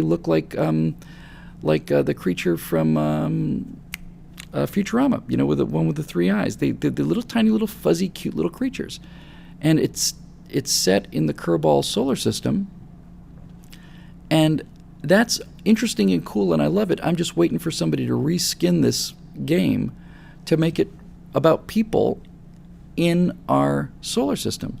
The thing I don't like about the Kerbal Space Program is the Kerbals. The software is stunning. I mean, I've seen the YouTube tutorials. There's 50 of them, and it's incredibly cool. And you've got all this neat stuff, and you're doing all this neat stuff, and then out comes this little tiny little child's toy kind of brony kind of thing, and it's like, oh, really? Like I said, I wish they'd reskin it with humans. Computer-generated humans don't even have to be very accurate-looking humans. Just the idea of like a space program for teddy bears is just kind of bothering me. And I wish they'd also do a version of it in our solar system. So instead of it going to the planet, Binky, we're going to Mercury. But it is unbelievable, unbelievably effective and lovely and user-friendly stuff, and really gives you a sense of what it's like. I saw the mission where they go to the moon, one of the moons, or to another planet, and it's spectacular. It's absolutely spectacular. So apparently there are mods. So if there's mods exist where I can get rid of the Kerbals, somebody email me or send me a Facebook message, and I'll be happy to do it. Play the Kerbal Space Program in all the free time that I have. But anyway, that would be fun. I gotta get this in here last. I'll make a note, otherwise I'll forget it. Okay, how are we doing on time here? Another half hour, let's say.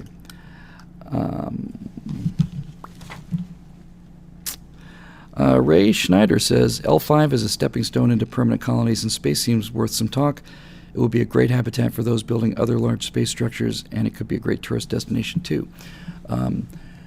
The L5 is one of the reasons I wanted to take this question was because many of you may not know about this step about the Lagrange points. There's a weird sort of thing going on with orbital mechanics. If you have a body, let's say the Earth, and you have an object that's in orbit around the Earth, it's circling, its gravitational pull is towards the center of the body, but the body is moving tangentially to the gravitational pull. And so what happens is the gravitational pull continuously bends the line around the planet. The object falls around the Earth, but it's falling around the Earth so fast that it never hits the ground. It just keeps falling around it and around it and around it. There's another neat little app that's really fun, really just a fun thing to play, because the physics of it are so good. It feels a bit like Kerbal in the sense that, but you don't get to see little astronauts, but the physics of it are so good. Just give me 1 second here. Because I really would highly recommend this for those of you out there who love this kind of stuff. It's called New Orbit. It's a little app called New Orbit.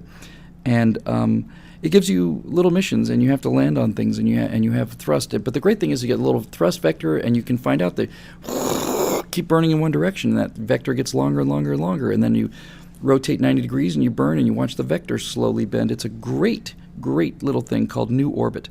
And it'll give you a really good sense. I'm not even going to show it to you.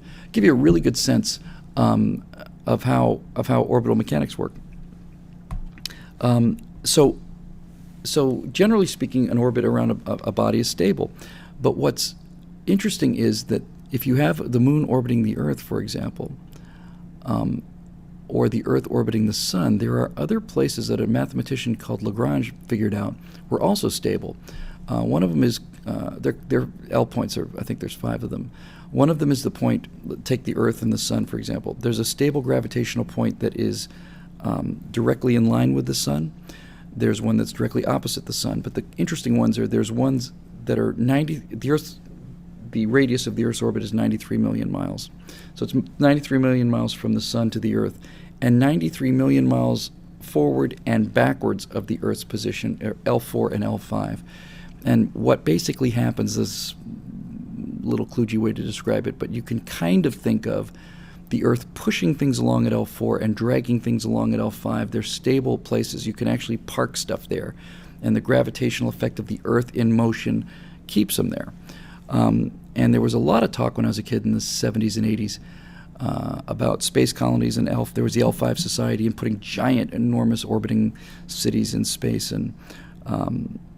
And nobody's really talking about doing that anymore because we don't even have a space transportation system. I mean, we don't even have a capsule that's getting our guys up to the space station that we paid for that the Russians can get to now. The idea of these giant habitats and colonies, I think, are probably interesting because really what you're doing is you're kind of building an Earth in space, and I never really thought about this much before, but I think everybody wants to live there because I think most people who want to live in a space colony really it's not the view. They just kind of cherish the idea of living in an environment free of dicks, free of losers and parasites and crime, because you can't afford it. You've got a limited ecosystem. You can't afford crime up there. You can't afford slackers up there. You can't afford. You got to be on your game when you're in space. Space is a frontier, and the harder conditions are on the frontier, the more people are going to be selected for a certain letter, as opposed to another letter. So I think that's kind of the appeal of the L5 thing.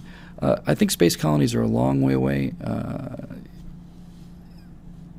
the one thing I'll just say about that is I think we need to be thinking about when we build things in orbit. When we build them in orbit, we really need to be building them in orbit from somebody's basement, through telepresence, through robots, through vehicles that are pretty straightforward, just a binocular set of TV cameras. You've got a couple of mechanical Waldos. You've got a oxidizer tank and a fuel tank, reaction control things, and some things to clamp and grasp things on. That way, you can assemble a space station or a vehicle 24 hours a day, 7 days a week, in a nice air-conditioned room in Mojave or Houston or wherever, and you basically don't have to EVA and go through the risk, and not to say the expense, of getting people up there. And you could basically have, 19-year-old kids, probably 19-year-old boys would be the best you could do for this. Their motor skills are so good. That's why they enjoy video games so much. And I've played video games, and I'm a pretty decent video gamer, but I'm no match for these 19, 20, 21-year-olds, 18-year-olds, 16-year-olds. Their reflexes are far, far, far faster than mine. And they've got tremendous sense of 3D space. So what you would do is you would put in orbit, you'd put a refueling station, and you'd have a number of these mechanical robots that are basically just flying fuel tanks with arms and binocular vision, and you assemble the thing using telepresence. And telepresence is the word, because what you're not even looking at a screen. When you've got those goggles on, you are in the vehicle. You're actually in space. That's where your head is. That's in Aurora. That's in the very early in Aurora. And Aurora, the vehicle, is built on the ground by robots, and one of them comes up and salutes, and one of the guys plays air guitar, and it's perfect. That's the way to do it. So if you're going to be talking about building big habitats up there, Ray, you're not going to get the material for a space colony at L5 or anywhere else. That material is not coming off the surface of the Earth. It's going to have to come off of the asteroids or conceivably the moon, because there's just so much energy required just to get a pound of anything from the surface of the Earth. We have such a strong gravity on this planet. But if you're mining your minerals off the asteroids, there's essentially zero gravity, a 1,000th of a G on an asteroid, and maybe 100th or 2 on a big asteroid like Ceres, and the moon is a quarter of the Earth's atmosphere, a quarter of the Earth's gravity, a sixth of the Earth's gravity, and no atmosphere. You just blow that stuff off into space on a railgun, you're good to go. So there's some big steps to take before you get to space colonies, I think. Brandon Eiler says, can a society such as that seen in the Star Trek franchise, that has abandoned money relies solely on motivation by improving oneself, be feasible? That's a profound question. The question is not, could you abandon money in a Star Trek future? Because once you have replicator technology, then the world is fundamentally different. That's not just a game changer. That changes everything. If you have the ability you're going to assume that you've got unlimited free energy, fusion or antimatter reaction or thorium reactors are perfectly good. They work just fine. So if you have essentially unlimited energy and you have the means of manufacturing things essentially out of thin air, then you have so much prosperity that you could make the case that money is essentially pointless. Because the one thing that you would have a lot of replicating of in that future, and you don't see in the Star Trek show because it was too hard to produce technically. Star Trek was 1965 TV show with 1965 special effects and a limited budget. So what you really need is, if you can replicate anything, you can replicate steak dinners, or you could also replicate a cup of tea, Earl Grey, hot, if you just wanted to sit around and ponder better men than you who'd gone places you'd never been before and done things that you hadn't done. But if you can replicate stuff, you can replicate anything. So why not replicate some robots, and they can survey you stuff, and the robots can dig the ditches, and you don't see any robots in Star Trek, but robots would do the dirty work, right? So, but that's not what he's asking, and that's why this question's so interesting to me. People say Star Trek is socialism or communism because there's no money. It's not because there's no money. They have no money because they have no because there's essentially, it is the ultimate affluent society. We have unlimited energy and the ability to make whatever we want to. So they do. The question is, if they had abandoned money and everybody could do what they want to, and the whole purpose of Star Trek's philosophy is there are no criminals, there are no bad guys, there might be a couple space pirates, but they're just there for fun. Everybody gets to do what they want in life. Everybody lives to their full potential. There are no underclass, there are no unemployed, there are no poor, there are no uneducated, there are no violence. I don't think that's possible at all. I think in that sense, Star Trek is an incredibly utopian idea. And frankly, we have the proof of that right here. I was going to do a series called Adventures in Science, where I was going to get a computerized 1960 background, banks of computers with the tapes spinning. I saw a really cool 3D set for that.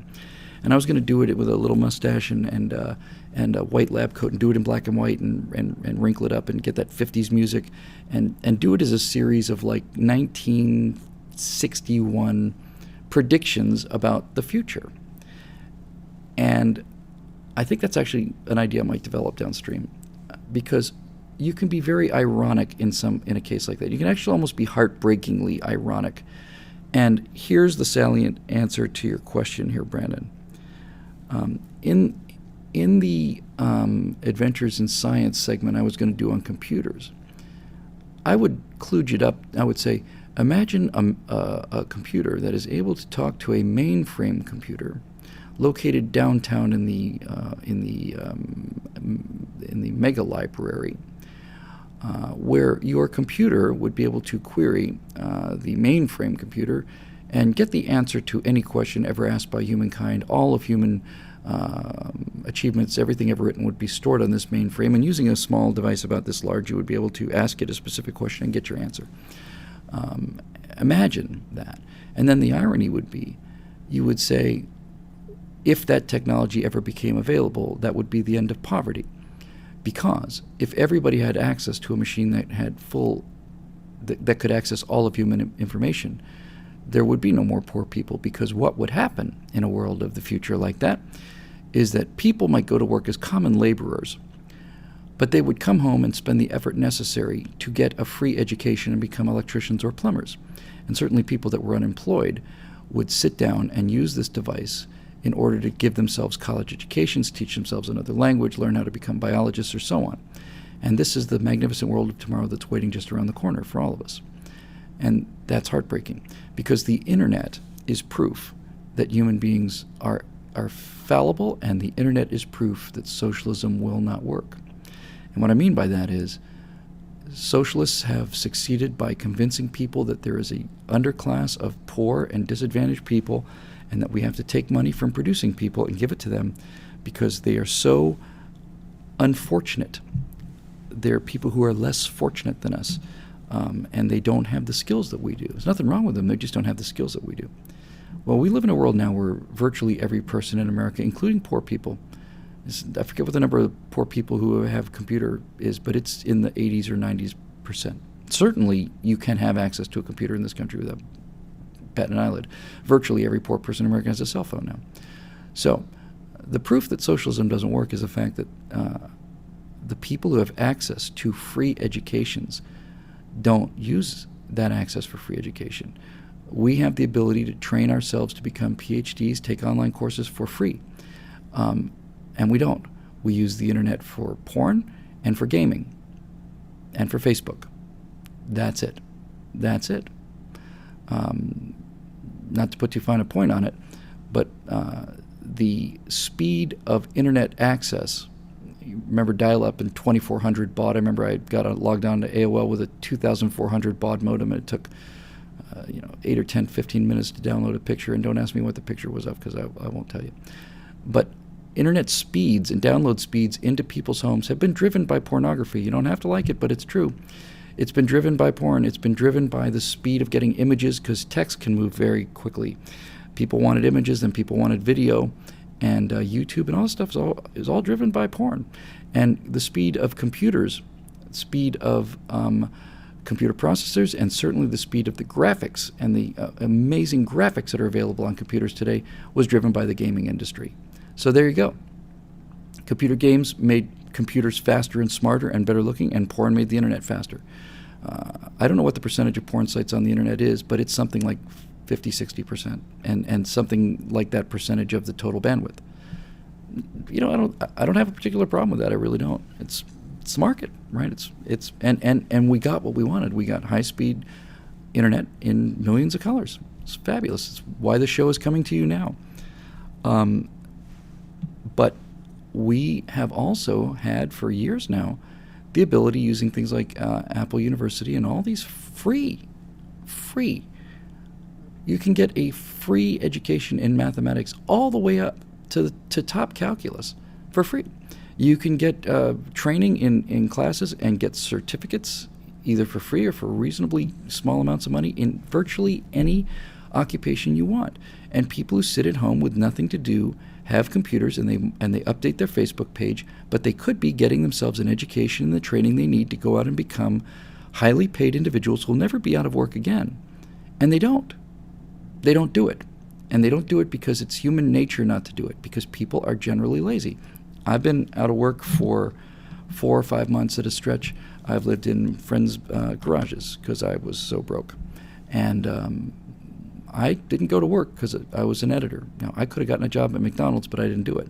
I never took any government handouts, but I did live on generosity of friends. And I'm here to tell you that once you've been out of work for a couple months, the idea of going back to work is almost intolerable. It's just almost intolerable. Very hard to do emotionally. Even when I was working as an editor back about 10, 12 years ago, there was a writer's strike or something, and everything shut down. I was an editor. I was working every day. Excuse me.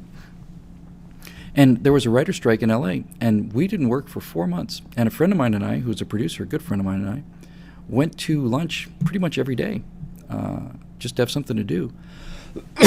Excuse me, I hope this doesn't get started now. And the bottom line is, we would sit and say to each other, you know, we're probably never going to work again, Alex. We're just probably never going to work again. Yeah, it feels that way. So you really hit the nail on the head, Brandon. Star Trek can't exist not because of lack of money, because replicators and energy take care of the lack of money. Just why would you need money if you just touch a button on the wall and it appears in everybody's house? Some people will work and some people will educate themselves. I'm a college dropout in theater. Everything I learned on my own. I love to read, and I love to read history, especially in space, obviously, and military stuff's interesting to me. I taught myself everything, and I wouldn't be here because of the internet. Not only because I couldn't talk to you because of the internet, but I would have been the idiot I was when I was 30 years old, 20 years old, without the internet. But they're few and far between. So, no, I don't think a utopian world like that ever exists. I think people need the incentive of reward. And if the Star Trek world is a world of limitless, open, endless reward for no effort, either for no effort or for maximal effort, this idea that people are going to step up, I think it's unrealistic. Some people will step up, but I think a much more interesting question, based on this thought process that I'm having just now, a much more interesting question is, what percentage of any society, given the ability to live for free, would in fact maximize their potential? What percentage of people are committed to self-actualization internally? That's a really good question. I'll bet that number has not changed throughout human history. I'll bet it's 5% or something like that. And finally, it's the 5% that makes everything. If you saw my latest firewall, it's that 5% that are the superheroes, and the superheroes like Henry Ford, who wanted to make a car available for everybody. He could have made a lot of money by selling expensive cars to a few people, but he wanted everybody to have a car. What percentage of people like Andrew Carnegie come to this country with $40, or who am I kidding? He probably had $4 in his pocket, and become the richest man in the world through hard work and through producing quality work? And Vanderbilt and all these guys. These are the people that make life interesting, and the reason that the world has changed and become so much richer has been almost exclusively because America exists as a place where those people can have an opportunity. And they're taking away the opportunity in America because they don't like the fact that if you invent something that everybody wants, like an iPhone, and everybody's ready to give you money for it, no one's taking their money at gunpoint, then some people are going to get very rich, and the people who can't do these things can't stand that. And so they gin up this resentment about the money and don't talk about what you got for it. What did you get for this? Oh, a life of ease and solitude, of security, and a life of endless food and endless entertainment. And now a guy's got more money than I do because he provided this, because he made this thing possible. I've had one of these for 6 or 7 years now, and ever since I've had one of these, I've never been bored. I've never been bored once. I've never been bored at a train depot. I've never been bored on an airplane. I've never been bored at a gate waiting for an airplane. I've never been bored. Ever since I've had one of these, I've had something I could do. And that's of enormous value to me, and it's of enormous value to everybody. So it's a really interesting social question. Brandon, thanks, and hope that did something to answer it. Joshua Tiemens, we can't have a show without a Tiemens, asks, what happens if we're alone in the universe? He says, we have thought we were alone in the ancient past, but that was mostly before we conceded there were no worlds beyond our own. How might we react with that knowledge? Might we value our species more seriously? I don't know who said it. It might have been Sagan. But either we are alone in the universe or there are many other intelligent life forms in the universe, and either answer is mind-boggling. I'll just give you my quick little take on this.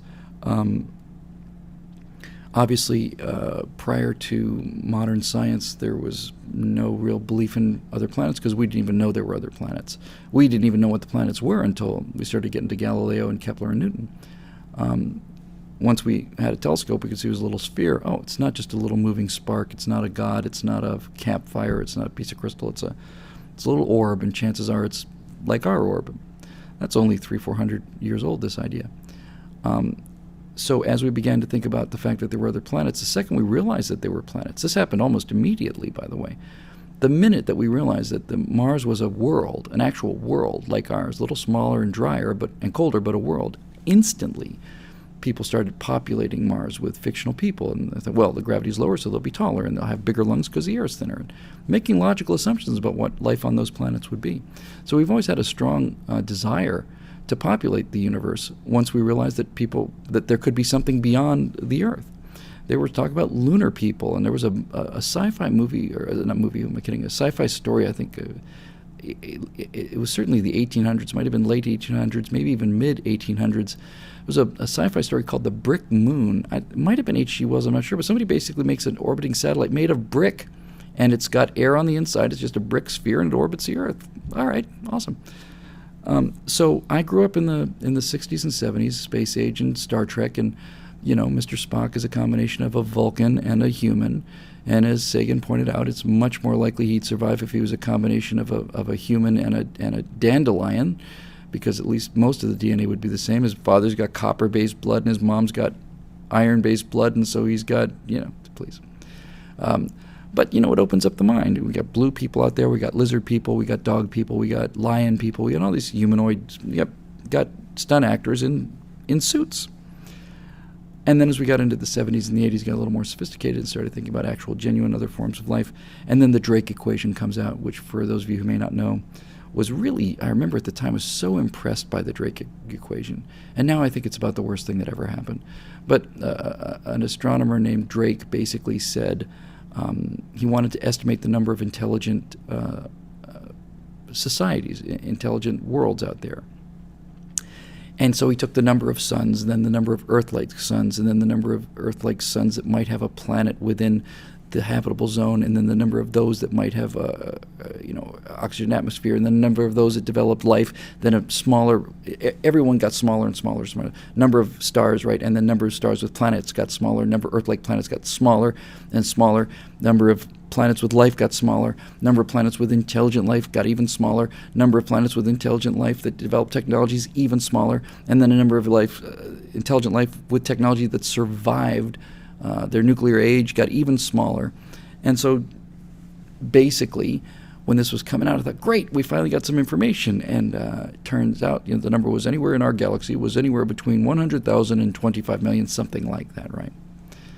And then somebody pointed out to me just a couple years ago, they said, this Drake equation, you could maybe say was the beginning of the end of science, because none of the variables were known. You had this kind of elegant equation, but we didn't know any of the variables. We had a decent idea of the first variable, the number of stars in the solar system, in the galaxy.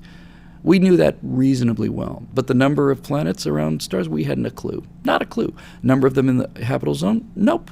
Number of them that developed life? Who knows? Intelligent life? Nobody knows. They were just assigning numbers that felt about right. And what I began to realize, as somebody pointed this out to me, was this was not only not science, this was anti-science. You were basically trying to derive a number or take a shot in the dark, and instead of saying, I'm going to take a wild guess, it's 10,000 intelligent societies in our galaxy. What do you base that on, Bill? Absolutely nothing. It just seems like a nice number to me. That would be honest. But to come up with this sort of intellectual framework to sort of put the power of science and equations and algebra and subheadings and stuff, when in fact you're just simply inventing stuff. It's anti-science. So my opinion has changed. When I was a boy working in the Miami Planetarium in '73, I would have told you there were 100,000 intelligent societies in our galaxy alone. That would have been my best guess. And we were lamenting the fact that we weren't listening to them and we weren't spending money on it, because we know that if they've got a technological society, they're going to be generating electromagnetic emissions, probably radio waves. Maybe they'll be using radio waves to communicate. Everybody thinks that, I Love Lucy is traveling out there at the speed of light, and it is. But the television signal is not what's lighting up the Earth. It's the radars. That's what's lighting up the Earth. If other civilizations are looking at us, what they're going to see is a giant burst of radio energy. But it won't be "Here's Lucy." It'll be Arctic search radars, which are producing radio signals millions of times more powerful. That's what they're going to see. But we would be able to see something like that from them too. So for the longest time, we thought it's just a question of telescopes. It's just a question of listening in on the frequency, and we find one star and we point our radio telescope to it. Then once we've isolated a star, we have to go through every single one of the frequencies of the dial. We have to look at them. If you're old enough to have ever tuned a radio, you know that it's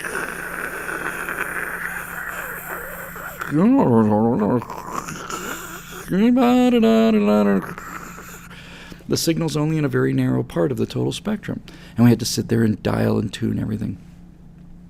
Then all of a sudden along comes computers, and all of a sudden, instead of us taking a scalpel or looking at it through a cocktail straw, we just had computer technology that could just analyze hundreds of thousands of frequencies at a time in large swatches of space. And you probably remember back in the early days of the internet, SETI at home, which was a brilliant idea.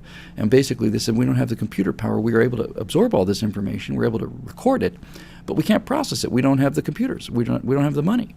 And SETI at home was brilliant because it was a screensaver you could download, and the screensaver used the very primitive dial-up internet of the day. And it went to the SETI servers, and it took a parcel of that raw data and sent that parcel out to, I thought everybody got their own parcel, but I later learned no.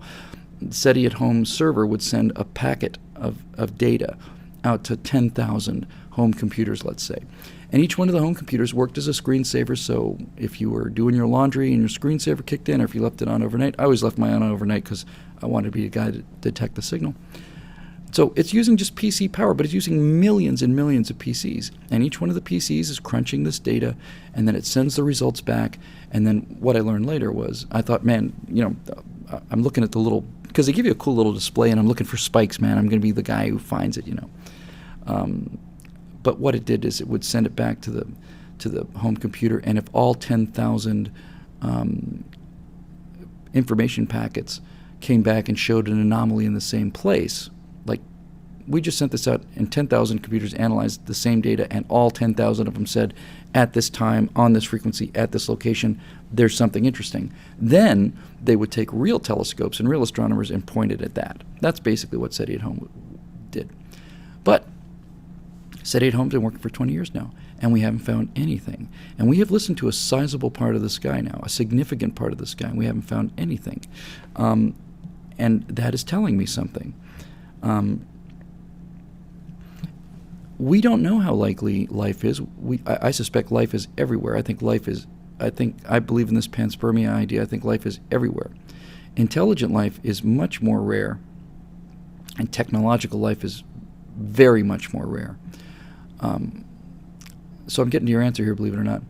Here's what I have come to believe about this. First of all, if you're talking about an intelligent technological society in this galaxy, somebody has to be first, right? Somebody has to be first. It's possible that we're first, or it's possible that we are the first within a large volume of this galaxy, that we are the first in a large volume of the galaxy.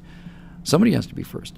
But I have to tell you what really changed my opinion about the likelihood of intelligent technological life in the universe. I think life is everywhere. I think intelligent life is relatively common when you're talking about the intelligence of cats or dolphins or chimps. But I think technological life is much, much rarer, and I will tell you why.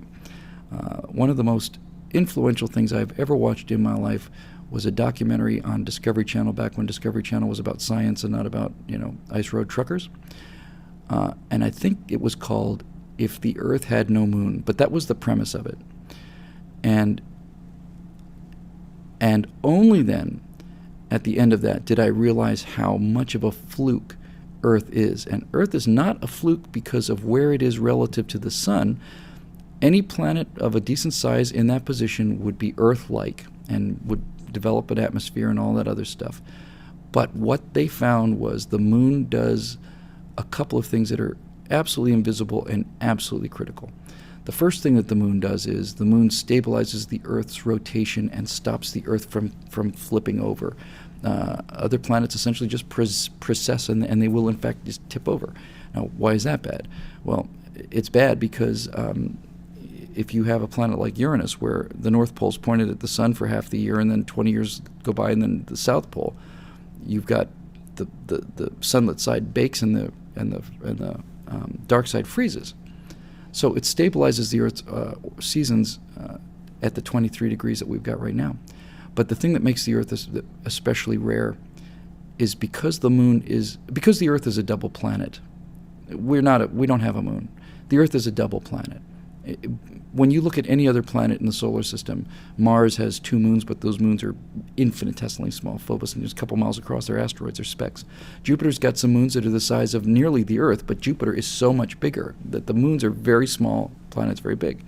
Earth is a double planet. Pluto was a double planet until it was demoted from planet. But Earth is the only planet in the solar system where the satellite is very nearly the same size as the primary. And what they did in this documentary was so convincing to me was they looked at what the moon does in terms of preserving the Earth from asteroid impacts. And if you've ever looked at the moon through a telescope, you'll see the moon is covered with craters. There's not a part of the moon that's not cratered, with the exception of these dark areas called maria. And those maria are lava flows, and the only reason those lava flows are there are because big honking asteroids have hit the moon and taken out a third of the moon or a sixth of the moon. Sea of Tranquility, Oceanus Procellarum, all of these seas are in fact enormous craters that were so big that they went right to the core of the moon and the lava came up and filled them up. So there's not a lot of surfacing because the surface is a little younger, not a lot of cratering rather. But the moon has taken a lot of hits. And guess what? Those hits were coming for us. The moon has deflected so many asteroid impacts that were destined to hit the Earth, and any one of the craters that you can see on the moon with binoculars is an extinction level event if it hits the Earth. So where I've come as far as the life in the universe thing goes is I think life is everywhere, and even a catastrophic asteroid impact didn't kill life on Earth. It killed all the big life. And microbes survived in some cases, or the little mammals underground.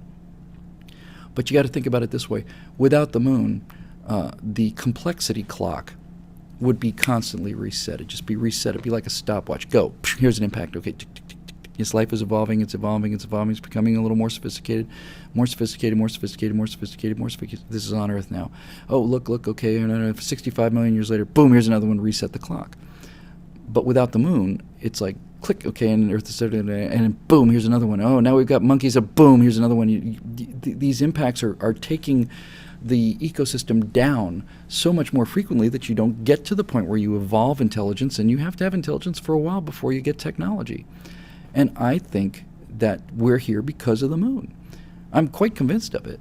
And so the question you have to ask yourself is, you have to add something to Drake's equation, and that is how many how many suns have planets, how many planets are in the correct distance from the sun, and then before you get to the rest of it, you've got to ask yourself, and how many of them have large satellites in the orbital plane, so that their gravity basically sweeps the entire orbital space around the Earth, and the moon is the Earth's goalkeeper. Doesn't mean that things don't get through. I mean, it's not like the moon is Brazil or anything, but the moon gets most of it, and some of them get through, but the moon gets most of it. And there was a little flash game that demonstrated this little flash thing, and basically what it was a little dot, a little circle in the middle, and the circle was the Earth, and the Earth had a 1g gravity field, and you could just set a vector and launch an asteroid and put it around the Earth, or and so you just start chucking these asteroids in the general vicinity of the Earth, and with the Earth alone, the Earth's gravity is bending these things into it, or bending it into an elliptical orbit where 2 or 3 orbits later it's on the Earth. And I mean, it was really shocking. It was really striking. So you're watching all these things hit in the Earth, and then they do one where the moon is in orbit around the Earth, and you start sending these things in there like you did before, and the damn moon either accelerates them out because the moon's orbital velocity just accelerates them out and they don't ever come back again, or it'll deflect them in, or it'll take the impact itself. Some still get through to the Earth, but it's a really remarkable demonstration of how much that moon does for us. So, look, the moon is a fluke of high order of improbability. Planets have satellites that collide. The rings of Saturn are the result of a moon that either disintegrated or didn't form. I think disintegrated is current theory. That kind of thing's not unusual, but the rings are temporary. The rings won't be there in 20, 30 million years. Jupiter has rings, Uranus has rings, Neptune has a thin ring system. Rings are not the moon, and the little moons of Jupiter don't do anything to protect Jupiter. And we saw that string of comets, I want to say it was Shoemaker-Levy, broke up into 9 pieces, and they all hit Jupiter, and they all hit Jupiter with the force of every atomic bomb ever built on the Earth, 9 times. If that had come our way, it would have hit us, but the moon might have saved us. The moon might have taken the hits. There's little pieces of glass on Earth called tektites, which are pieces of the moon that were ejected into space. Some giant object hit the moon, blasted this ejecta into space, and then little pieces of this glass rained down on the Earth. But that's a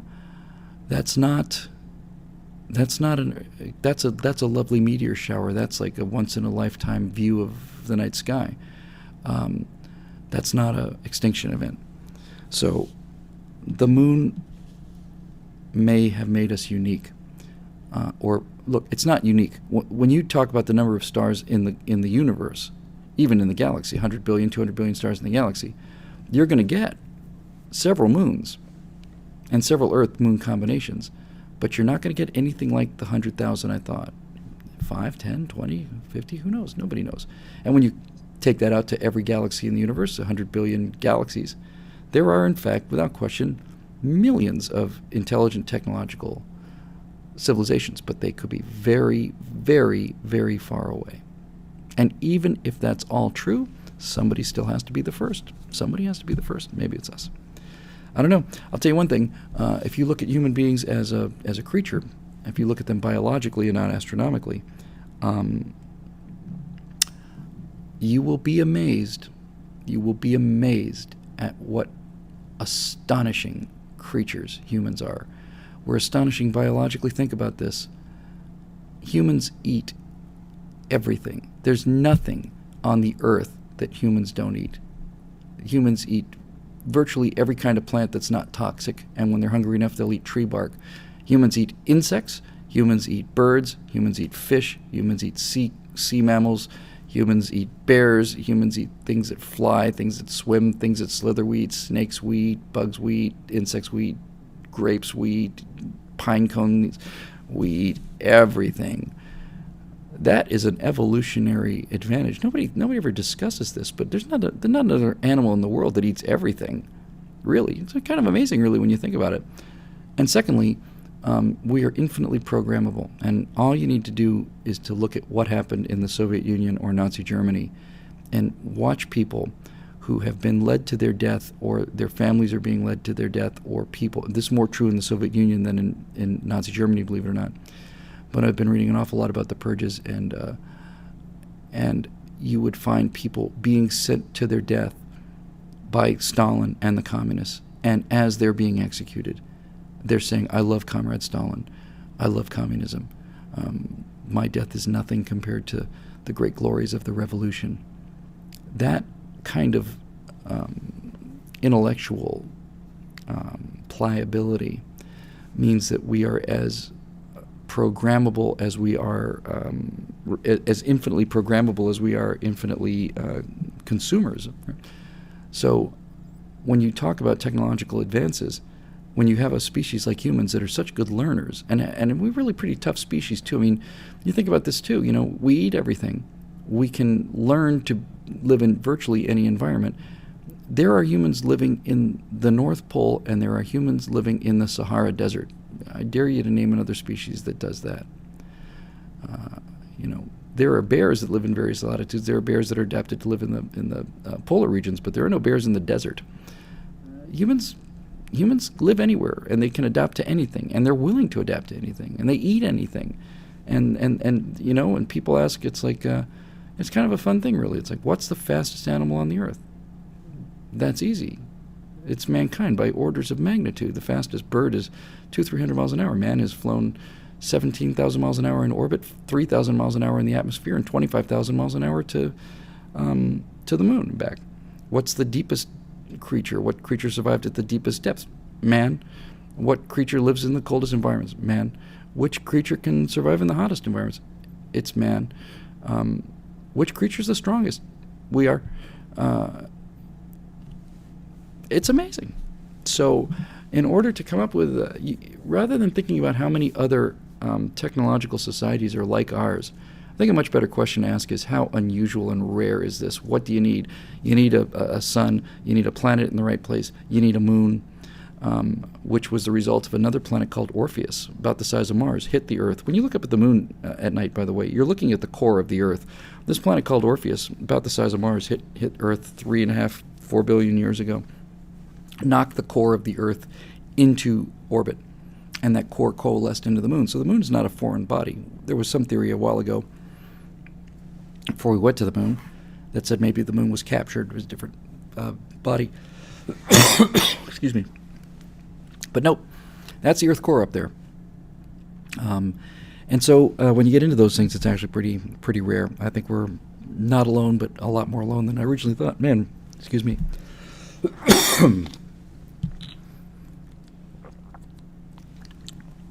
So no space program show could be complete without a quick talk about the Free Frontier, which I've talked about several times, and I don't have much to add here, other than to say, boy, there's something in the back of my throat just driving me crazy. I have a time schedule for the Free Frontier, and this cough is driving me nuts. Just so you all know, the Free Frontier, as we've talked about before, is for $9.95 a month. You get a space program. If you want it, you got to pay for it. It costs money to go into space, and I know you're already paying taxes, but the government isn't going to be doing this. I don't think NASA's ever going back to space. So if you want a space program, $9.95 a month on your credit card. If we have 1 million Americans, it's $120 million a year. If we have 10 million Americans, it's $1.2 billion a year, and you can't spend the money that fast in private space. So 10 million Americans signing up for this, and you got all the money you need to go wherever you want to go. And the idea behind the Free Frontier would be that if you're a member of the Free Frontier, you get to ride. It's a lottery, but a lot of people play their lottery. And what I mean by you get to ride is we are going to raffle off once a month or several times a month or whatever it takes, a ride in the most advanced vehicle that we have that can be done with relative safety. Not perfect safety, because we'll never get to perfect safety. The reason that Branson has taken 10 years to launch Virgin Galactic is he says no one can ever die in our vehicle. Well, that's not the way to do business, Richard. You will never be able to keep that promise, and you should basically be saying we do our best to make sure nobody dies in our vehicle. Anyway, so for $9.95 a month, we get this thing launched. We're going to buy a Viper jet, and it's going to say Free Frontier on it. And for your $9.95 a month, if you're one of the first members in there, several times a year, once a month, twice a month, 5 times a month, whatever it takes, You get to go with me or some actual pilot in a high-performance 2-seat jet and get a high-altitude ride and go fast. I've not talked to XCOR about this officially, but needless to say, once XCOR gets that vehicle going, we'll just buy some rides for them. So for $9.95 a month, you get to go into outer space. Outer space. Suborbital flight, and it's $95,000, but we'll pay the $95,000 because you're paying $9.95 a month. And it's not a space tourism plan. The idea is basically we would just have to assemble a pot of money. And in order to assemble a pot of money, we've got to give people their money's worth. We have to give them something that's worth $9.95 a month. And we're giving them two things, really. The first thing we're giving them is pride. Americans don't want to think that our best days are behind us. We don't want to think that the Chinese are going to go colonize the moon and Mars. We don't want to think that America's best days are behind us. So for $9.95 a month, you get to have a space program that's going to go places that the existing space program didn't go. We're going to go faster and further. So we're selling pride, but the other thing we're selling, and the thing we're really upfront selling, is progress. We've watched man go around the Earth now for 40 years in orbit, and we're tired of that. We're going to have a timeline and a plan, and the timeline would look something like a jet, a suborbital vehicle, a multi-person suborbital vehicle. We'll buy a spaceship too. Bert told me that when they sold them to made the deal with Virgin Galactic, he said, we'll sell you as many of these things as you want. They hold 7 people each. But we're going to make it clear that we're not going to sell them only to you. If somebody else wants to buy one, they can buy one too. Bert wanted several different companies in competition to drive the price down. So maybe we buy a suborbital vehicle that looks like the Virgin Galactic vehicle, and it says Free Frontier on it, and we fly 2 missions a month, and 14 people a month, or 50 or whatever, go into space for $9.95 a month. It's not a $200,000 ticket. It's $9.95. Up you go. Once we get to the point where we've got an orbital vehicle, then you'll get to go for an orbital ride. Once we get to a place where we have an inflatable habitat to go to, then you get to spend 2 days in Earth orbit for $9.95 a month. The next step is to create a vehicle, build it in orbit, a vehicle that can go from the Earth to the Moon. You get to go around the Moon. You get to do an Apollo 8 mission for $9.95. Once we know it's relatively safe, you get to go. It's just a lottery. And then you get to go to the land on the moon. You want to land on the moon? It costs you $9.95, and we mean it too. And I'm going because I said I would. Brent just said, would Neil McDonough be our spokesperson? Neil McDonough's the guy in the Cadillac ad. It's funny you mentioned that, Brent, because I'm actually thinking about him for the leader, the program administrator for Aurora. And then the final goal, as far as I can see it, would be to have vehicles that had a nuclear rocket engine, which is technology we developed in the 70s, and have 2 vehicles that were twins of each other, and they would be built in orbit, and they would not be terribly sophisticated looking, but they would be able to go from Earth to Ceres, or from Earth to Mars, or from Earth to Venus, and they would serve as each other's lifeboats, maybe 3 or 4 of them. You just upgrade the design, and then you basically got a vehicle you can travel the solar system in, and if somebody wants to put a colony on Ceres, then they don't have to build the ship. The immigrants came to America because they didn't have to, each one of them, build their own Queen Mary. They could just buy a ticket on the Queen Mary, and then you got to use the Queen Mary again for other people. And so the end goal of this would be to have a series of vehicles that could travel the solar system and be sent on whatever missions people wanted to pay for them for. That would be where we would go. And this would all be possible for $9.95 a month from 10 million people, which I think would be something we could do very easily. So the reason I bring it up again, I know most of you know about it, is I want to give you the time scale. I've been talking for the last year now, almost a year, about short-term goals of getting this office so that I could do members-only content. Members-only content gives us the money to develop movies. So we're getting rapidly near the point where I can start delivering members-only content, which makes me feel comfortable with really going out and selling the memberships. If we have the memberships go up, we can use that development money to get the money for the movies. Now, we can't do the movies right off. We've got Big Bad Problem up first because Big Bad Problem was written to be interesting, fun, exciting, and cool, and take place basically in an RV and out in the desert someplace. So it's an inexpensive movie to do, and I'm going to shoot that sucker this winter and fall. That's going to be this fall, this winter. Next year's movie is going to be the Common Sense Resistance movie. about 40 years in the future after the economic collapse, and that'll give us an idea of why common sense resistance is important. So next year, we launch the Common Sense Resistance, and we launch it with that second film. And then the year after that, we do Aurora, which is about a private space mission using technology from 1970s. It's set in 2025, 2030. And oilmen and individuals get together and build a vehicle, and they go to Jupiter in it using no magic, using Nerva engine that was built in 1970. And that will happen not this Christmas, not the next Christmas, but the Christmas after that. When that movie gets released, as with the Common Sense Resistance the year before, which would be next year, you'll be able to come out of the movie and say, well, if you liked what happened in the movie, it's actually here in real life. You can join the Common Sense Resistance in real life, set up a network of people, and that can help with distribution and all that other stuff. So it's probably two to 3 years out. And we will have enough people to buy a jet, and we'll spend a lot of money on gaining memberships, and we will have a plan, and we will have progress. And every time we fly somebody in the jet, or every time we fly somebody in the suborbital vehicle, or every time we do anything like that, we will have video crews there, and that'll be daily content for the members. Here's our suborbital flight with 7 people on March 22nd of 2016. Here they are. Here's everybody excited. Here's somebody throws up. Here's somebody back on the ground. Did you have a good time? We had a great time. You happy with your membership? It's the best money I ever spent. Okay, tomorrow we've got an update from a vertical landing thing that Armadillo Aerospace is doing out in Texas. We gave them $30 million to develop a lander and so on and so forth, so we're going to look at the flight test of that. And people get to see actual progress in this. Little timeline moves, and we get closer to things, and things actually happen. So that's the plan on the Free Frontier. I've had so many people say, would you just shut up and take my money? I will. But launching this website was a very, very cathartic experience for me. Launching the business was a cathartic experience for me. I learned a lot of lessons, important lessons about disappointing people and about delivering under promising and over delivering.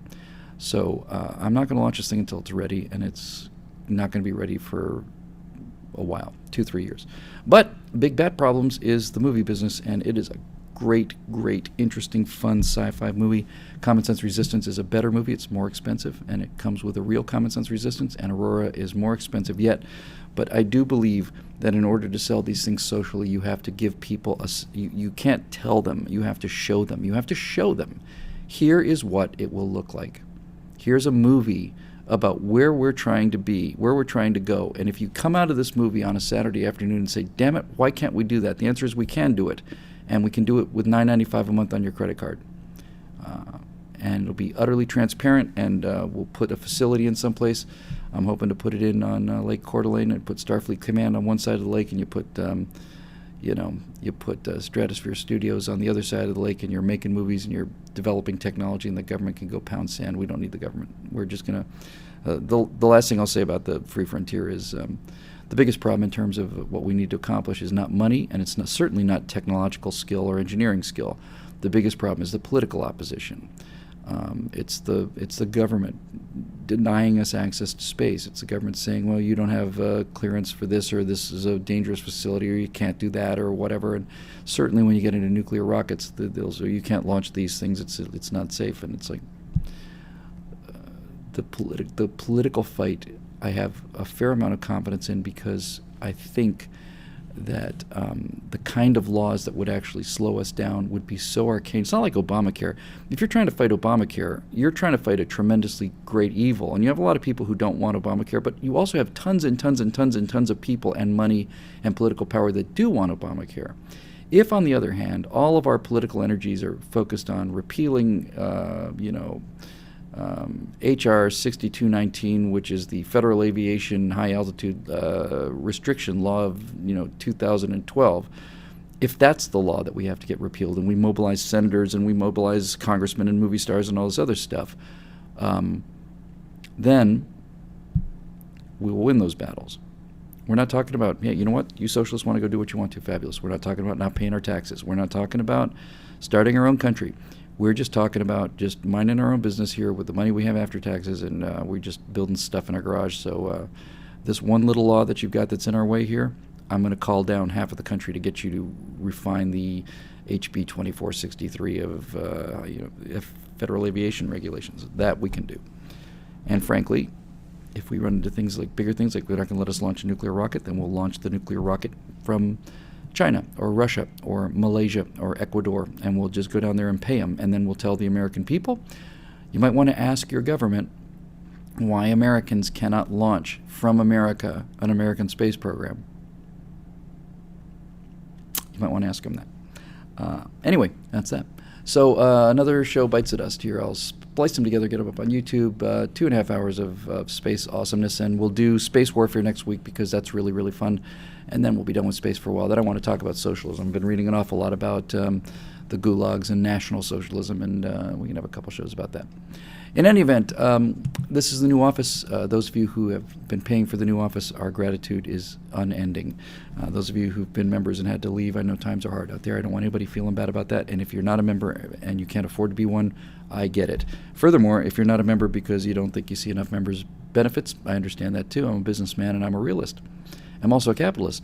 So hopefully in the near future we'll start providing stuff that will make it worth your $9.95, and we can move from the short-term plans, which was this office, into the mid-term plans, which are the movies, and then the long-term plans, which are the free frontier and an actual common sense resistance.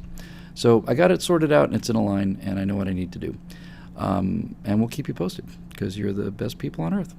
You're the Strata Loungers, and I'm sorry I had to miss you for a couple weeks there, but there's a lot to do. And there's a lot to do going forward. So we'll see you next week. This is the end of Stratosphere Lounge, episode 75, the Space Program episode, part 2. And as always, thanks for your support and your friendship. I couldn't do it without you, and we'll see you next week.